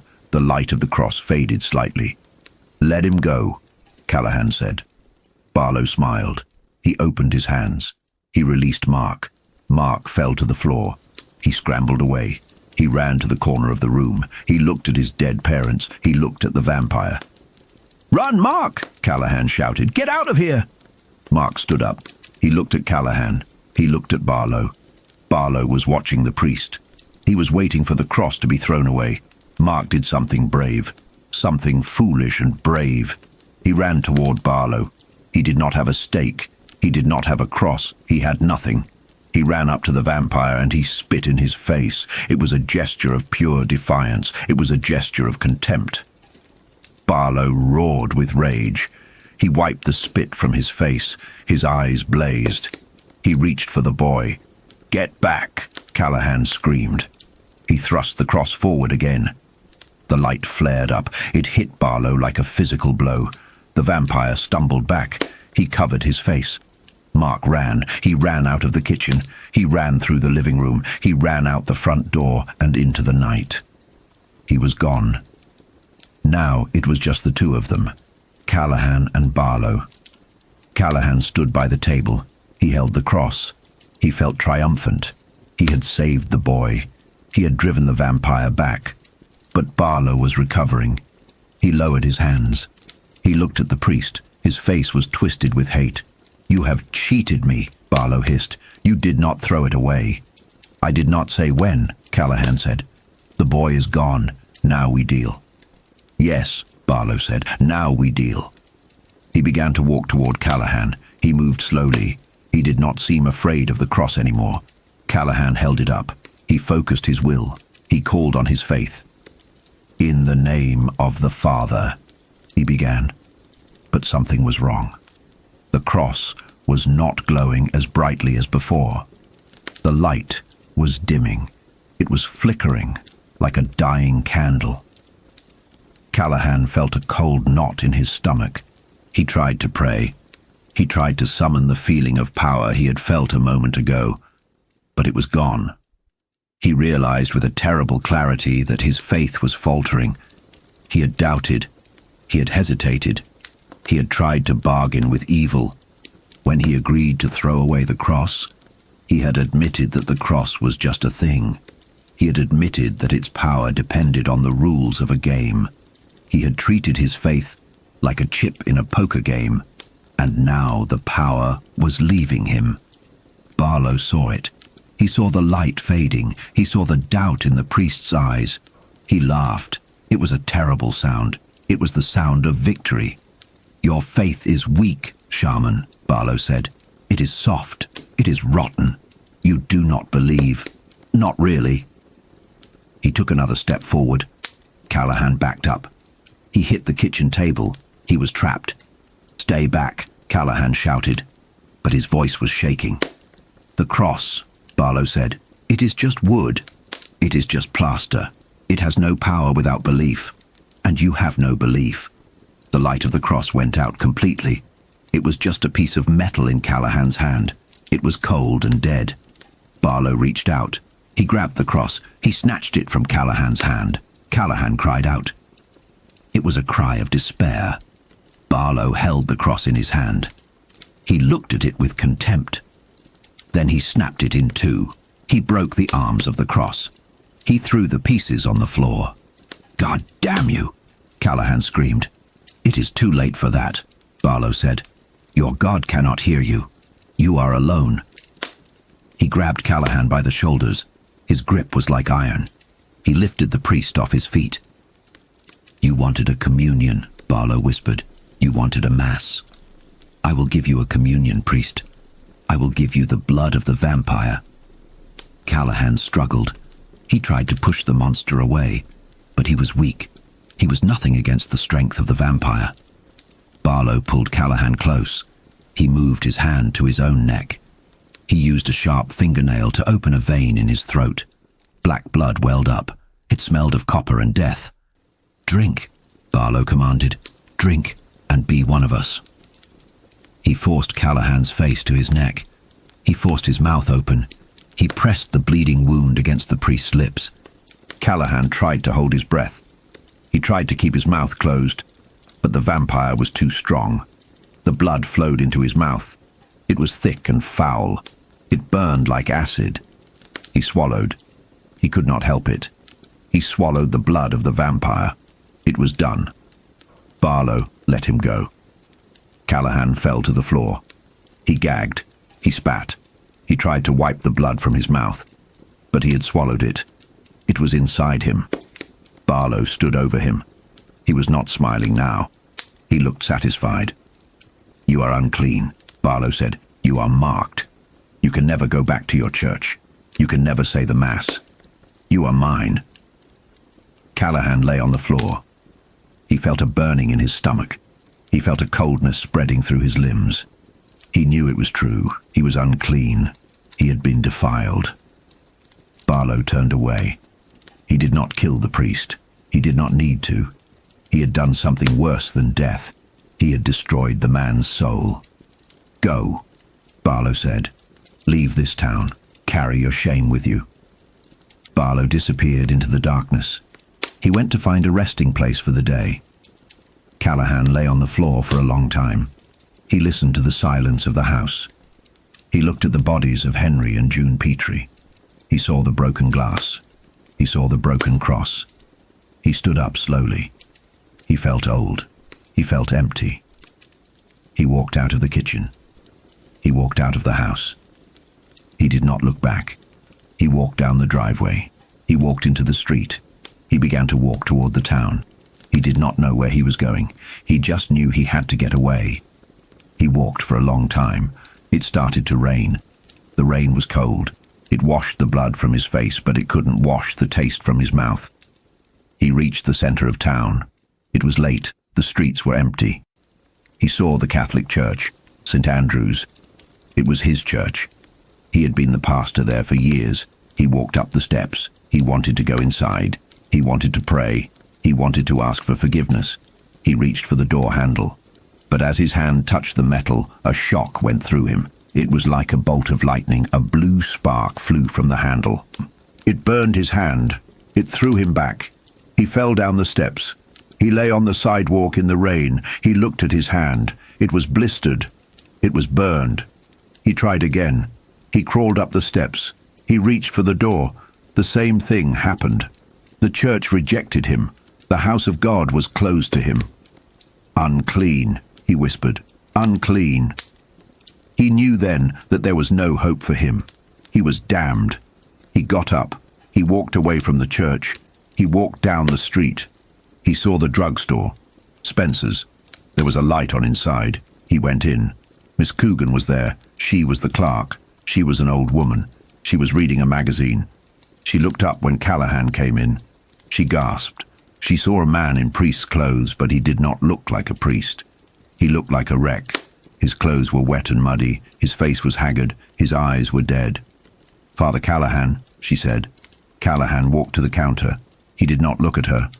"I want a bus ticket," he said. His voice was hoarse. "A ticket?" Miss Coogan said. "Where to?" "Anywhere," Callahan said. "Just get me out of here." Miss Coogan looked at the schedule. "There is a bus to Portland," she said. "It connects to Boston and New York." "That will do," Callahan said. "New York." He pulled out his wallet. He had money. He put it on the counter. Miss Coogan gave him the ticket. She was frightened by him. She wanted him to leave. "You have to wait outside," she said. "The store is closing." "All right," Callahan said. He turned to go. Then he stopped. "Can you get me a bottle?" he asked. "A bottle? Whiskey," he said, "or wine, anything." Miss Coogan stared at him. A priest asking for a bottle. It was scandalous. But she was too afraid to say no. She went to the back. She came back with a pint of cheap whiskey. She put it in a bag. Callahan took it. He did not say thank you. He walked out of the store. He stood under the awning and waited for the bus. He opened the bottle. He took a long drink. The whiskey burned his throat. It helped to mask the taste of the blood. He drank again and again. The bus came. He got on. He sat in the back.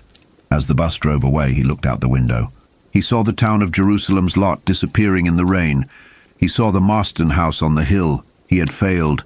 He had been tested and he had failed. He had let the evil win. He took another drink. He closed his eyes. He tried to forget. But he knew he would never forget. He would carry the mark of the vampire with him forever. He was a man without a church, a shepherd without a flock, a soldier who had surrendered. And back in the town the night went on. The vampire was still there. The people were still dying. And now there was one less person to fight the darkness. This is the story of the fall of Father Callahan. It is a sad story. It shows that faith is not a magic wand. It is a hard thing. It can be broken. In the next part of our series, we will see what happens to the others. We will see how Ben Mears and Jimmy Cody and Mark Petrie carry on the fight. We will see the hunters become the hunted. We will see the final confrontation in the cellar of the boarding house. Part 6. The Hunters Hunted. The sun rose on Monday morning over a town that was changing. To the casual observer driving through on Route 12 Jerusalem's lot, looked like any other small Maine town in the autumn. The leaves were turning color. The air was crisp. The sky was blue. But if you looked closer, you would see that the streets were empty. The shops were closed. The blinds were drawn in the houses. It was a town that was holding its breath. Matt Burke was in the hospital. He had survived his heart attack, but he was weak. He was safe for the moment in his white room with the nurses and the doctors. But his friends were not safe. Ben Mears and Jimmy Cody and Mark Petrie were still in the town. They were the only ones left to fight. Father Callahan was gone. He had left the town in shame and horror. He was not coming back. Now there were only three. They met to make a plan. They knew they could not just wait for the vampires to come to them. If they waited, they would die. They had to go on the offensive. They had to hunt the vampires while they slept. Matt Burke had told them what to do. He had told them from his hospital bed. He said they needed stakes. Many stakes. So that morning, Ben Mears went to the basement of Mark Petrie's house. He went to the workshop of Mark's father. Henry Petrie had been a methodical man. He had good tools. He had a lathe and saws and plenty of wood. Ben found a pile of yellow ashwood. It was good hardwood. It was firewood, but now it would be used for something else. Ben set up the lathe. He started to work. He took the pieces of wood and turned them on the machine. He shaved them down. He made them sharp. He made points on them. It was hard work. It was physical work. The smell of sawdust filled the air. It was a clean smell. It was a normal smell. It was a stark contrast to the smell of the vampires. Ben worked for hours. He made stake after stake. He piled them up. They looked like crude weapons. They looked like something from a history book. But they were the only weapons that would work. While Ben worked, he thought about Susan. He thought about how he had killed her. He had driven a stake into her heart. It was a terrible memory. It replayed in his mind over and over. But he used that pain. He used it to fuel his work. He made the stakes sharp. He made them strong. Jimmy Cody arrived at the house. He had been making his own preparations. He had his black medical bag, but now it did not hold medicine. It held hammers and garlic and mirrors. Mark Petrie was there too. He was quiet. He was pale. He had lost his parents the night before. He had seen them die. He had seen the monster Barlow crush their heads. He was in shock, but he was functioning. He was a survivor. Jimmy looked at the pile of stakes. He nodded.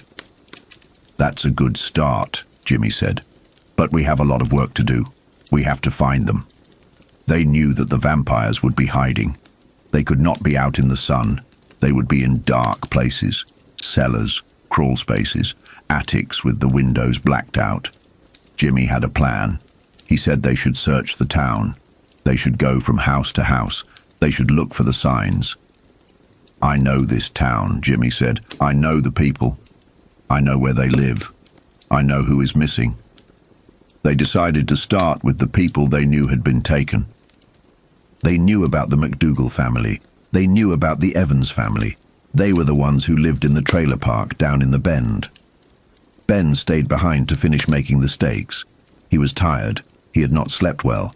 He needed to rest before the night came. So Jimmy Cody and Mark Petrie went out alone. They took the car.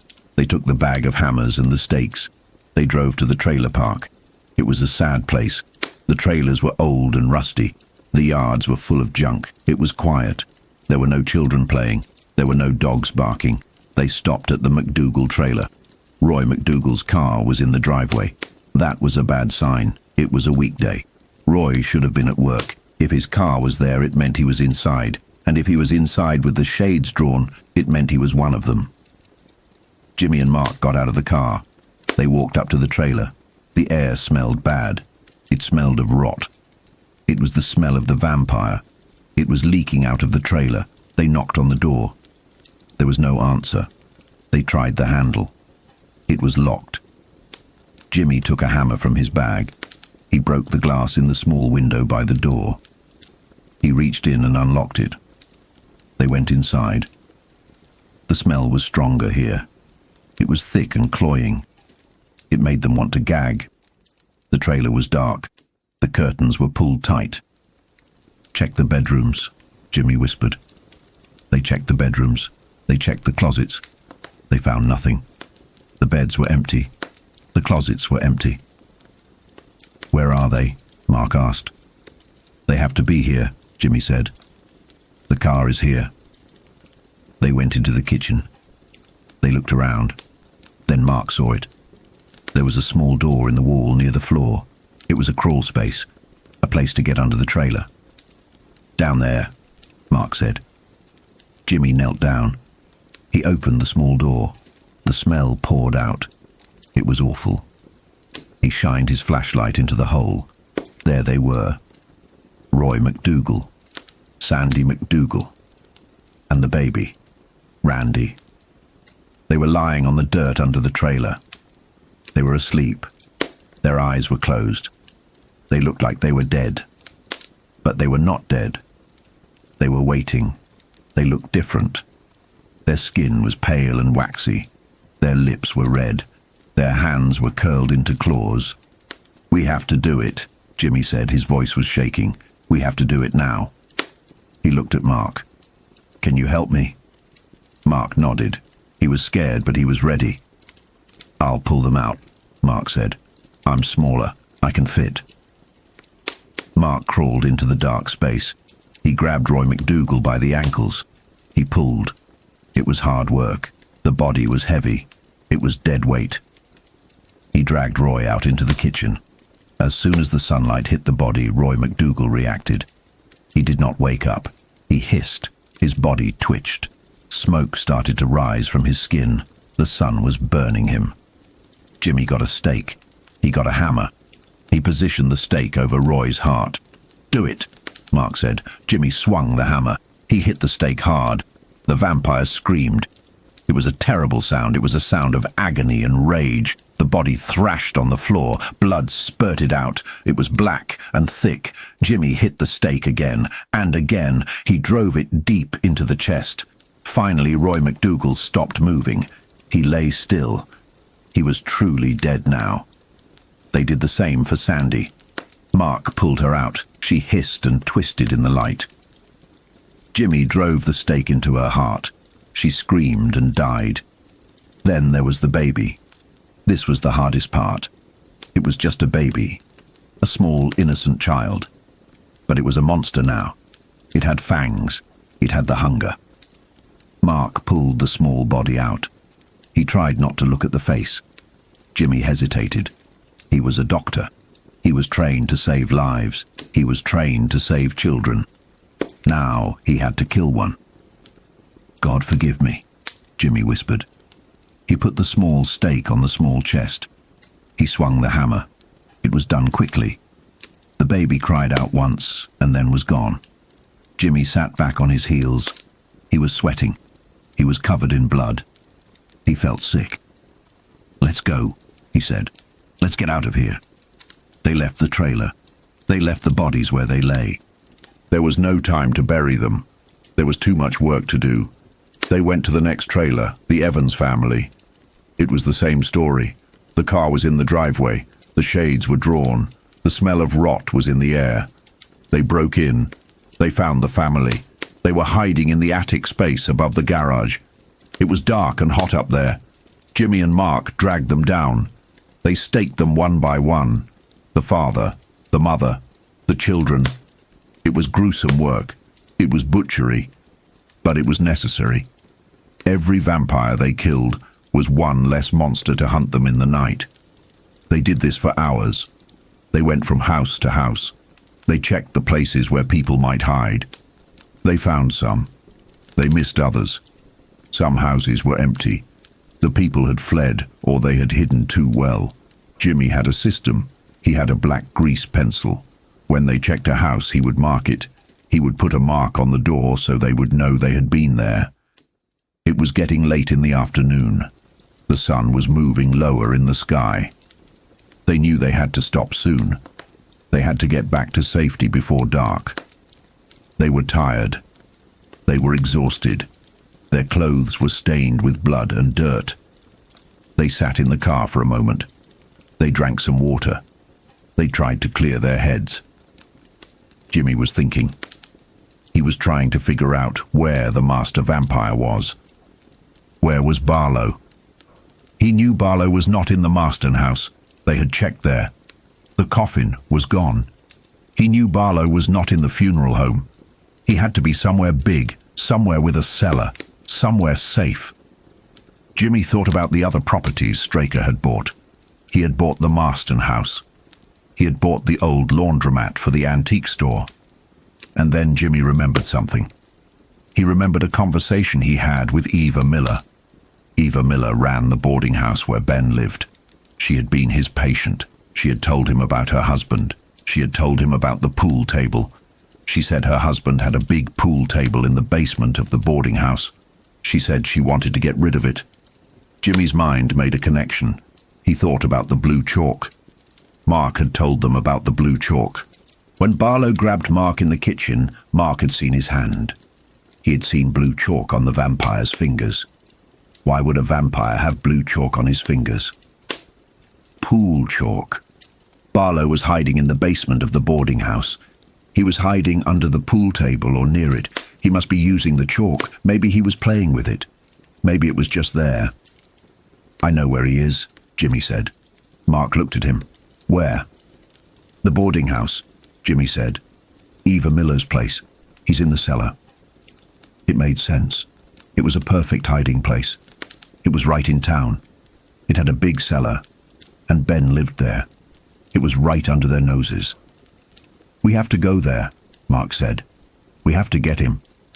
Yes, Jimmy said, but we have to be careful. It's getting late. They looked at the time. It was after 3 o'clock. The shadows were getting longer. Should we get Ben? Mark asked. Jimmy thought about it. Ben was at the Petrie house. He was working on the stakes. He was tired. No, Jimmy said. Let him rest. We'll go check it out first. If Barlow is there, we'll come back and get Ben. We need to be sure. It was a mistake. A fatal mistake. They should have stuck together. They should have gotten Ben. But they were tired, and they were not thinking clearly. They drove to the boarding house. The house was quiet. The shades were drawn. It looked like all the other houses in the town. It looked dead. They parked the car. They walked up to the porch. The front door was unlocked. They went inside. The house was silent. There was no one in the hallway, no one in the kitchen. But the smell was there. It was faint, but it was there. The smell of the vampire. They went to the kitchen. The door to the cellar was there. Jimmy tried the door. It opened. He looked down. It was dark. He could not see the bottom of the stairs. I'll go down, Jimmy said. You stay here, Mark. Keep watch. Mark nodded. He stood by the door. He held his stake tight. Jimmy took his flashlight. He turned it on. He shone it down the stairs. He saw the wooden steps. They looked old and steep. He saw the darkness below. He started to go down. He took 1 step, 2 steps. The stairs creaked. He went down further. He wanted to see the basement floor. He wanted to see if the coffin was there. He reached the middle of the stairs. And then it happened. It was a trap. Barlow had prepared for them. He knew they would come. The stairs had been sawed through. The supports had been cut. They were just resting there, waiting for weight to be put on them. Jimmy put his foot on the next step. There was a loud crack. The wood splintered. The stairs collapsed under him. Jimmy screamed. He fell. He fell into the darkness. He did not hit the floor. Not right away. Barlow had prepared a second part to the trap. He had taken knives. Kitchen knives from Eva Miller's drawers. Butcher knives. Steak knives. He had taken pieces of plywood and driven the knives through them so the blades pointed up. He had placed these boards all over the floor at the bottom of the stairs. It was a bed of spikes. Jimmy fell. He fell 10 feet. He landed on the knives. The sound was terrible. It was a wet thud, and then a scream that was cut short. 1 knife went through his stomach, another went through his chest, another went through his throat. He was impaled. He was stuck there like a butterfly on a pin. Blood poured out of him. It covered the floor. It covered the knives. Mark heard the crash. He heard the scream. "Jimmy!" he yelled. "Jimmy!" He ran to the edge of the hole where the stairs had been. He shone his own light down. He saw the horror. He saw Jimmy Cody lying on the floor. He saw the knives sticking out of him. He saw the blood. Jimmy was still moving. He was twitching. He tried to speak, but only blood came out of his mouth. He looked up at Mark with wide, terrified eyes, and then the light went out of them. He slumped down. He was dead. Mark stared down into the pit. He was frozen. He could not breathe. His friend was dead. The doctor was dead. Then he heard a sound from the corner of the cellar. It was a voice, a soft, mocking voice. "Too bad," the voice said. He was a clever man, but not clever enough. It was Barlow. He was down there. He was hiding in the dark corners. He was watching. Mark shone his light around. He saw the coffin. It was sitting on top of the pool table. It was black and shiny, but he did not see the vampire. Barlow was in the shadows. "Come down, boy," the voice said. "Come down and join your friend. Come down and see your parents." Mark felt a wave of terror. He wanted to run, but he also felt a cold rage. This monster had killed everyone. He had killed his mom and dad. He had killed Susan. Now he had killed Jimmy. "No!" Mark shouted. "I'm not coming down." "Then I will come up," the voice said. "When the sun sets, I will come up and get you." Mark looked at the window in the kitchen. The sun was getting low. The light was fading. He had to get out. He had to get Ben. He backed away from the cellar door. He turned and ran. He ran out of the house. He ran to the car. He got in. He tried to start it, but he was too small. He couldn't reach the pedals and see out the window at the same time. He fumbled with the keys.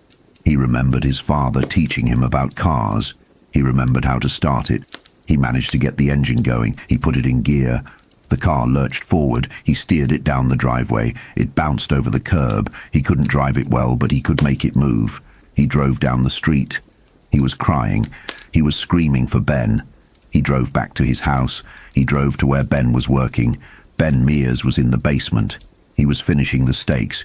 He had a nice pile of them now. He was feeling a little better. He thought they had a chance. Then he heard the car. He heard the horn honking. He ran upstairs. He ran outside. He saw Jimmy's car coming up the driveway. It was swerving. It hit a bush and stopped. Ben ran to the car. He opened the door. He expected to see Jimmy, but he saw Mark. Mark was alone. He was pale. He was shaking. "Where's Jimmy?" Ben asked. "Where is he?"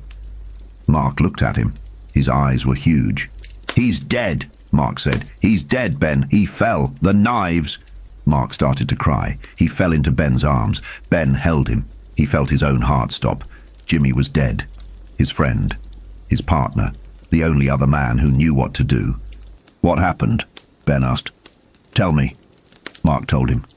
He told him about the boarding house, about the pool table, about the trap. "The stairs were gone," Mark sobbed. "He fell right on them. The knives." Ben closed his eyes. He could see it. He could imagine the horror of it. "And Barlow?" Ben asked. "He's there," Mark said. "He's in the cellar. I heard him." Ben nodded. He felt a cold calm settle over him. It was the calm of the end. There was nothing left to lose. They were the last ones. The writer and the boy. "We have to go back," Ben said. "Now?" Mark asked. "Yes, now. Before the sun goes down completely, we know where he is. We have to finish it." Ben went back into the house. He got the steaks he had made. He got a hammer. He got the holy water. He put them in a bag. He looked at Mark. "Can you do this?" Ben asked. "Can you come back there with me?" Mark wiped his eyes. He stood up straight. He looked older than his years. "Yes," Mark said. "I want to kill him." "Good," Ben said. They got into Ben's car. They drove back to town. The sun was touching the horizon. The sky was turning purple. The shadows were stretching out like long black fingers. They drove through the silent streets. The town was dead. The people were hiding. They arrived at the boarding house. It looked the same. Quiet. Dark. They got out of the car. Ben took the bag of weapons. They walked up to the porch. They walked into the kitchen. The cellar door was still open. The smell of death came up from below. Ben walked to the edge. He shone his light down. He saw the broken stairs.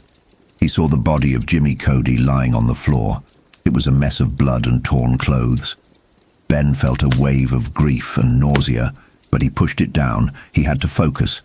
He looked around for a way down. The stairs were gone. It was a 10-foot drop. "We need a ladder," Ben said. They looked around the house. They found a ladder in the shed out back. They brought it in. They lowered the ladder into the hole. It rested on the floor next to Jimmy's body. "I'll go first," Ben said. He climbed down the ladder. He stepped carefully around the body of his friend. He tried not to look at the knives. He shone his light around the cellar. It was a big room. There was junk everywhere, boxes, old furniture, and in the center of the room was the pool table. It was covered with a plastic sheet. Ben walked toward it. He held his stake and hammer ready. Mark climbed down the ladder behind him. He stood close to Ben. Ben reached out and pulled the plastic sheet off the pool table. Underneath it was the coffin. It was the same coffin they had seen in the funeral home. Black wood, silver handles. Ben's heart pounded in his chest. This was it, the end of the road. He looked at the sky through the small cellar window. The sun was almost gone. They had minutes, maybe seconds. "Get the holy water," Ben said to Mark. Mark took a vial of water from his pocket. Ben put his hand on the lid of the coffin. It was cold. He took a deep breath. He threw the lid open, and there he was, Kurt Barlow. He lay on the satin lining of the coffin. He looked like he was sleeping, but he was not sleeping like a man sleeps. He was waiting. His face was ancient. It was a landscape of wrinkles and scars. His skin was the color of old bone. His lips were red and wet. His hands were crossed on his chest. His fingers were long and thin. They looked like the legs of a spider. And his eyes were closed. Ben stared at the monster. He felt a wave of power coming from the coffin. It was a dark, hypnotic power. It made him want to drop the stake. It made him want to kneel down. "Do it, Ben," Mark yelled. "Do it now." Mark's voice broke the spell. Ben shook his head. He raised the stake. He placed the point of the stake over the vampire's heart. He raised the hammer, and then Barlow's eyes opened. They were red. They were burning with a fire that was older than the world. They looked into Ben's eyes.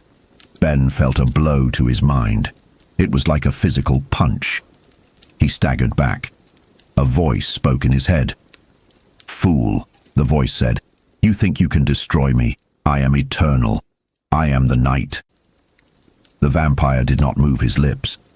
He spoke directly to Ben's mind. "Drop the stake," the voice commanded. "Drop it." Ben's hand wavered. He felt his muscles locking up. He could not bring the hammer down. Barlow smiled.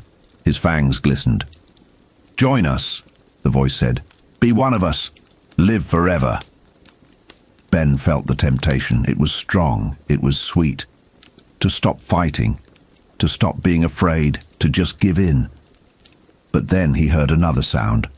Mark was reciting something. He was holding his plastic cross up. He was saying the Lord's Prayer. "Our Father who art in heaven." The words cut through the vampire's power. They were clear and strong. Barlow hissed.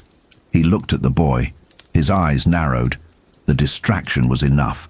Ben broke free from the trance. He screamed. It was a scream of rage and fear and grief. He brought the hammer down. The stake hit the vampire's chest.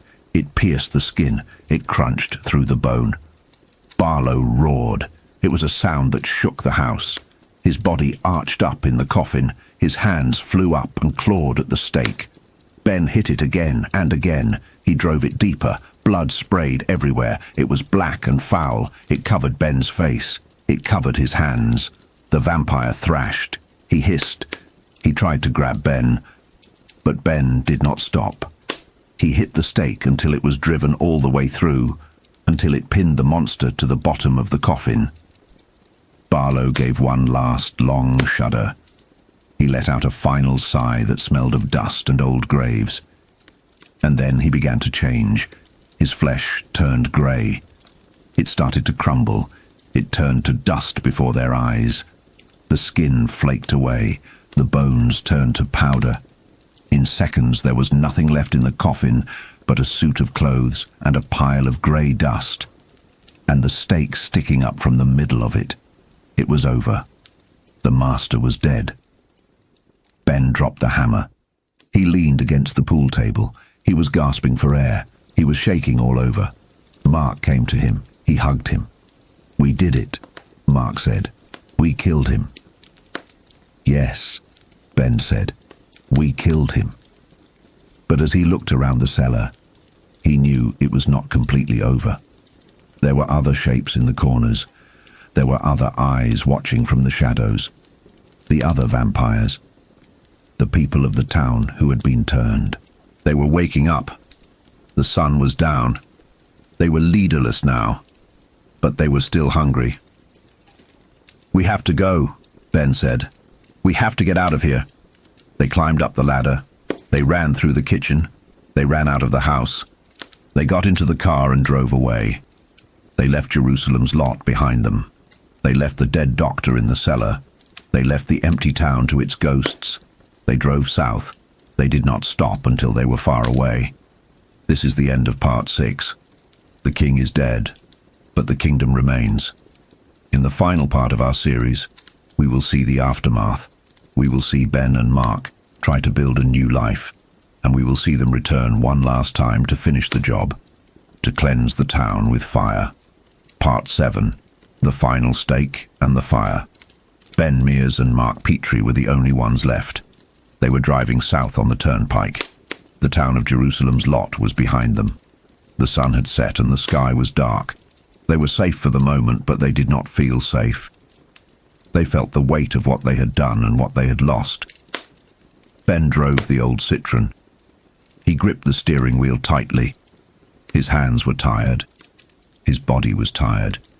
He had hammered a stake into the heart of a monster. He had seen the monster turn to dust. But the image of it was still in his mind. He could still see the red eyes of Kurt Barlow. He could still hear the scream. Mark sat beside him. He was a small boy. He was only 11 years old, but he looked older. His face was pale. He had lost his mother and his father. He had lost his friends. He had lost his home. He had seen things that no child should ever see. He sat huddled in the seat.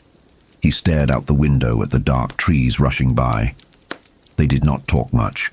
There was not much to say. They were both in shock. They were refugees from a war that no one else knew about. They drove out of Maine. They drove into New Hampshire. They found a motel near the border. Ben checked them in. He signed the register with a fake name. He wrote Ben Cody and Son. He did not want anyone to find them.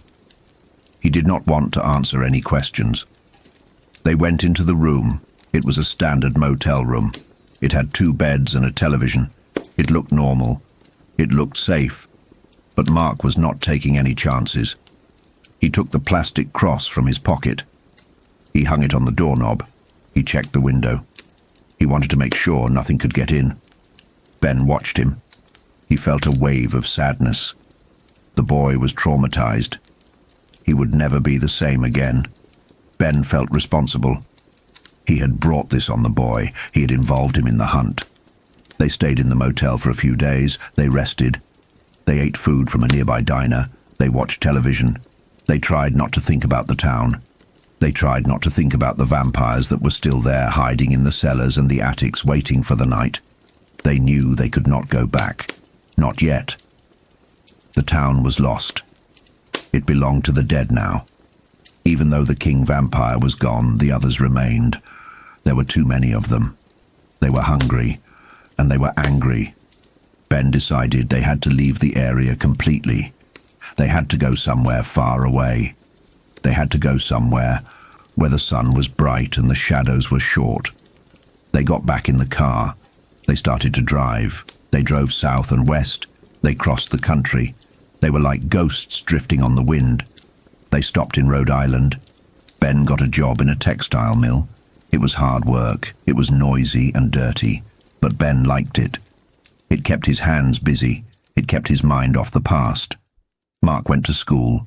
He was quiet. He did not make friends. He came home after school and did his homework. He waited for Ben. They stayed there for a while, but they did not feel settled. They felt restless. They moved on. They went to Ohio. Ben got a job on a tractor assembly line in Youngstown. He worked long hours. He saved his money. Mark continued his schooling. He was a good student. He was smart. But his teachers noticed that he was sad. They noticed that he looked tired. They did not know about the nightmares.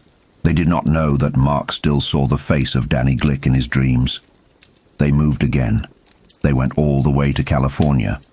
They found a small town near the Mexican border. Ben got a job pumping gas. He also fixed foreign cars. He was good at it. He liked working with machines. Machines were simple. Machines did not have teeth. They lived in a small apartment. They were living a quiet life, but they were always looking over their shoulders. They were always checking the local newspapers. Ben bought a newspaper from Maine every week. He got the Portland Press Herald. He read it carefully. He was looking for news from home. He was looking for news about Jerusalem's lot. He found small items, strange items. He read about people disappearing. He read about houses standing empty. He read about strange accidents. The town was dying. It was drying up and blowing away, but it was not a natural death. It was a slow poison. Ben knew what it meant. The vampires were still there. They were still feeding. They were turning the town into a ghost town. Ben started to write a book. He wrote about what had happened. He wrote it as a novel. He changed the names, but the story was true. He wrote about the Marsten House. He wrote about Straker and Barlow. He wrote about Susan and Matt and Jimmy. He wrote it to get it out of his head. He wrote it to try and understand. He sent the outline to his agent. His agent liked it. He sold it to a publisher. Ben got some money. It was enough to live on. Ben and Mark moved again. They crossed the border into Mexico. They went to a small village called Los Zapatos. The name meant the shoes. It was a funny name and it made Ben smile. Los Zapatos was a quiet place. It was hot and dry. The sun shone every day. There was no fog. There were no dark woods. It was the opposite of Jerusalem's lot. They rented a small house near the ocean. They swam in the Pacific. The water was warm and friendly. It washed away some of the fear. Mark got a tan. He started to look healthier. He started to look like a normal boy again.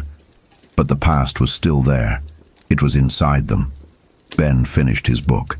He felt a sense of relief, but he also felt a sense of guilt. He had survived, but others had not. He had left the town to rot. Mark was growing up. He was learning Spanish. He talked to the local priest. The priest was an old man named Father Gracon. He was a kind man. One day Mark went to the church. He talked to Father Gracon. He made a confession. Ben waited for him outside. When Mark came out, he looked shaken. He looked like he had been crying. Father Gracon came out too. He talked to Ben. He spoke in Spanish, but there was another man there who translated. The priest told Ben that the boy was suffering.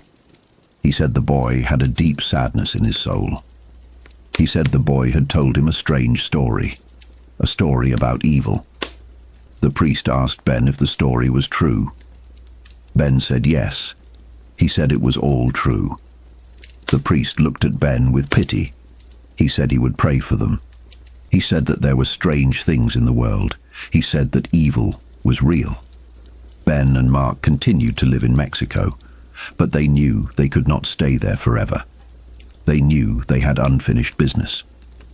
Ben kept reading the papers from Maine. He saw an article about a ghost town. The article talked about Jerusalem's lot. It said that the town was empty. It said that everyone had gone. The article compared Jerusalem's lot to another town called Mompson, Vermont. that had also disappeared many years ago. It said it was a mystery, but Ben knew it was not a mystery. He knew exactly where the people had gone. They had not left. They were still there. They were sleeping in the cellars. They were sleeping in the dark. Ben showed the article to Mark. Mark read it. He looked at Ben. "I'm scared," Mark said. "I am too," Ben said. They knew they had to go back. They had to finish what they started. They could not let the evil continue. They could not let the town remain as a nest for monsters. They decided to return. But before we talk about their return, we must look at what happened in the town while they were gone. We must look at the legacy they left behind. The town did not just die quietly, it lingered. It became a place of fear for the people in the surrounding towns. There is a story about what happened in the winter after Ben and Mark left. It is a story told by an old man named Tukey, who ran a bar near Falmouth. It is a story called One for the Road. It was a cold winter night. A blizzard was blowing. The snow was deep and the wind was howling. Tukey was in his bar with his friend Booth. They were the only ones there. It was late, and the storm was getting worse. They were about to close up. Then the door burst open. A man stumbled in. He was covered in snow. He was freezing. He looked terrified. His name was Gerard Lumley. He was from New Jersey. He had a fancy car and expensive clothes. But he was in trouble. He told Tukey and Booth that his car was stuck in the snow. He said his wife and his little daughter were still in the car. He said he had left them to get help. Tukey asked him where the car was. Lumley said he had taken a shortcut. He said he had turned off the main road about 6 miles back.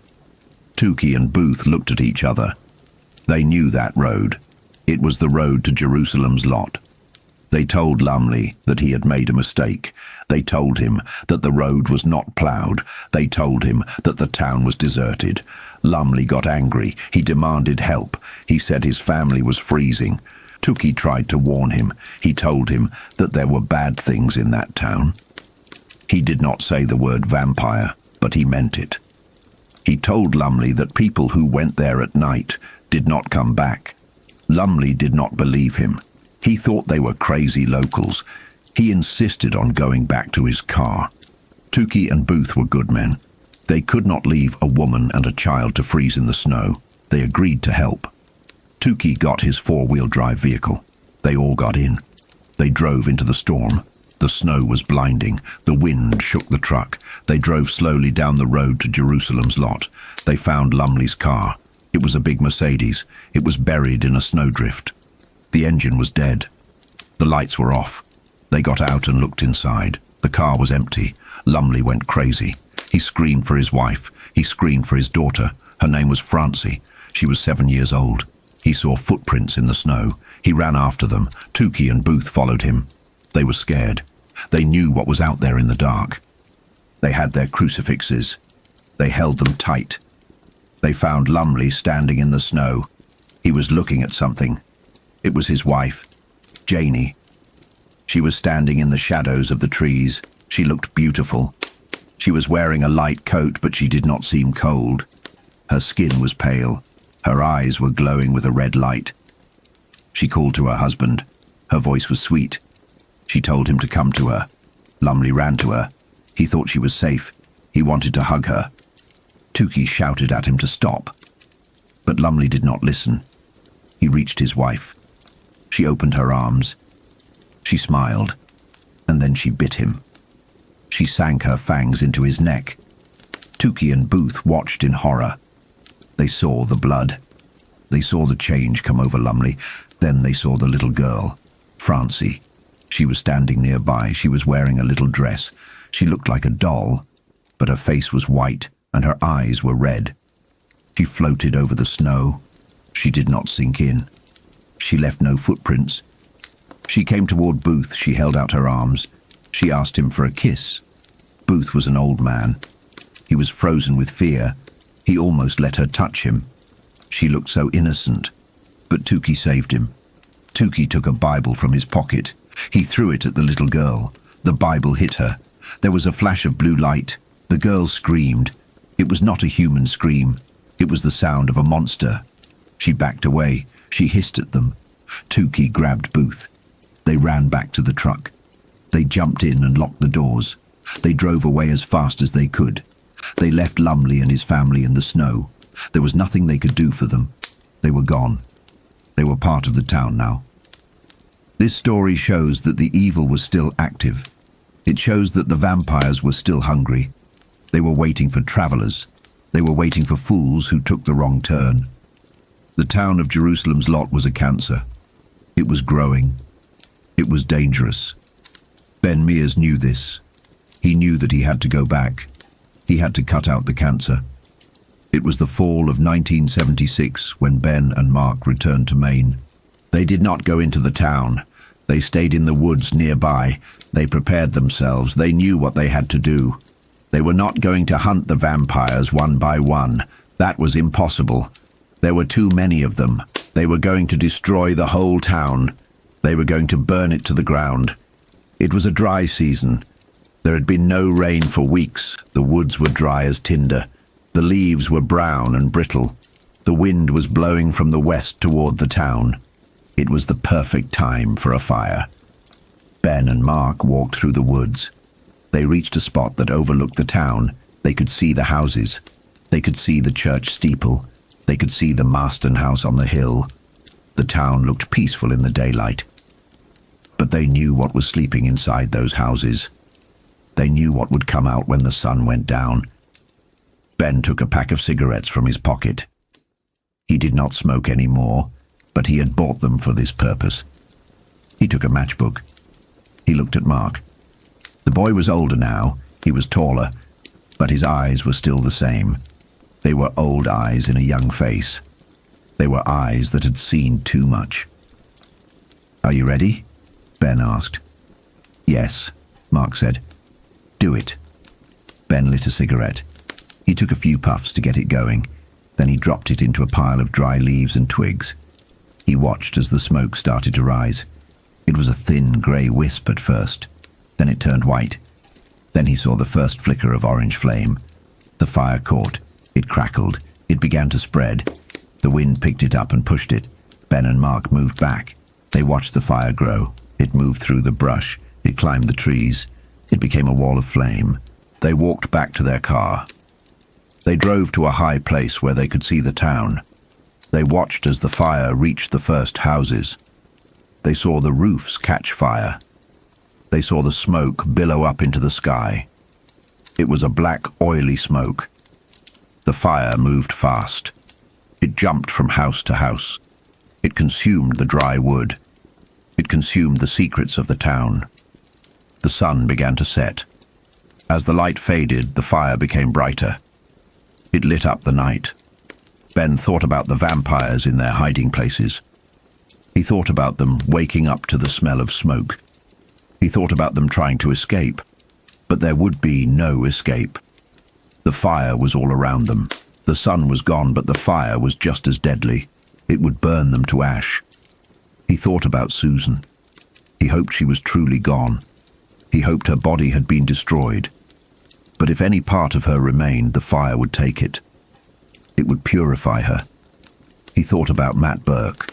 He thought about Jimmy Cody. He thought about Father Callahan. They were all gone. But their fight was finally being won. The fire raged all night. It burned the shops on Jointner Avenue. It burned the school. It burned the church. It burned the boarding house. And finally it reached the hill. It reached the Marsten House. Ben watched as the flames licked up the sides of the old house. He saw the windows glow with orange light. He saw the roof collapse. The house that had been the source of all the evil was destroyed. It fell into a pile of burning timber. Ben Mears and Mark Petrie watched until the town was nothing but a glowing ember in the dark. They watched until there was nothing left to burn. Then they got back in the car. They turned away from the fire. They drove south. They left Maine. They left the horror behind them. But they knew they would never really leave it. It was part of them now. They carried the scars. They carried the memories. Ben looked at the boy sleeping in the seat beside him. He saw the plastic cross around his neck. They were survivors. They were the ones who had walked through the valley of the shadow of death and come out the other side. They had cleansed the town. They had stopped the plague. But they knew that there were other towns. There were other dark places in the world. There were other shadows. And they knew that the evil was never truly gone. It just waited. It waited for the next time. But for now, it was over. The shadow over Jerusalem's lot was gone. This brings us to the end of our story. It has been a long journey. We have seen the best and the worst of humanity. We have seen courage and cowardice. We have seen faith and despair. I hope you have enjoyed this retelling of Stephen King's classic tale. It is a story that stays with you. It is a story that makes you look twice at the shadows in your own room. If you like this series, please subscribe to the channel. We have many more stories to tell, many more mysteries to explore. And finally, let me answer the question I asked at the beginning. Can you run away from your past? The answer is no. You can leave the place, but you cannot leave the memory. The past is always with you. It shapes who you are. Ben and Mark learned that. They learned that you have to face your demons, even if it means burning them down. Thank you for listening. Thank you for being part of this journey. Good night, sleep well, and may your dreams be free of shadows.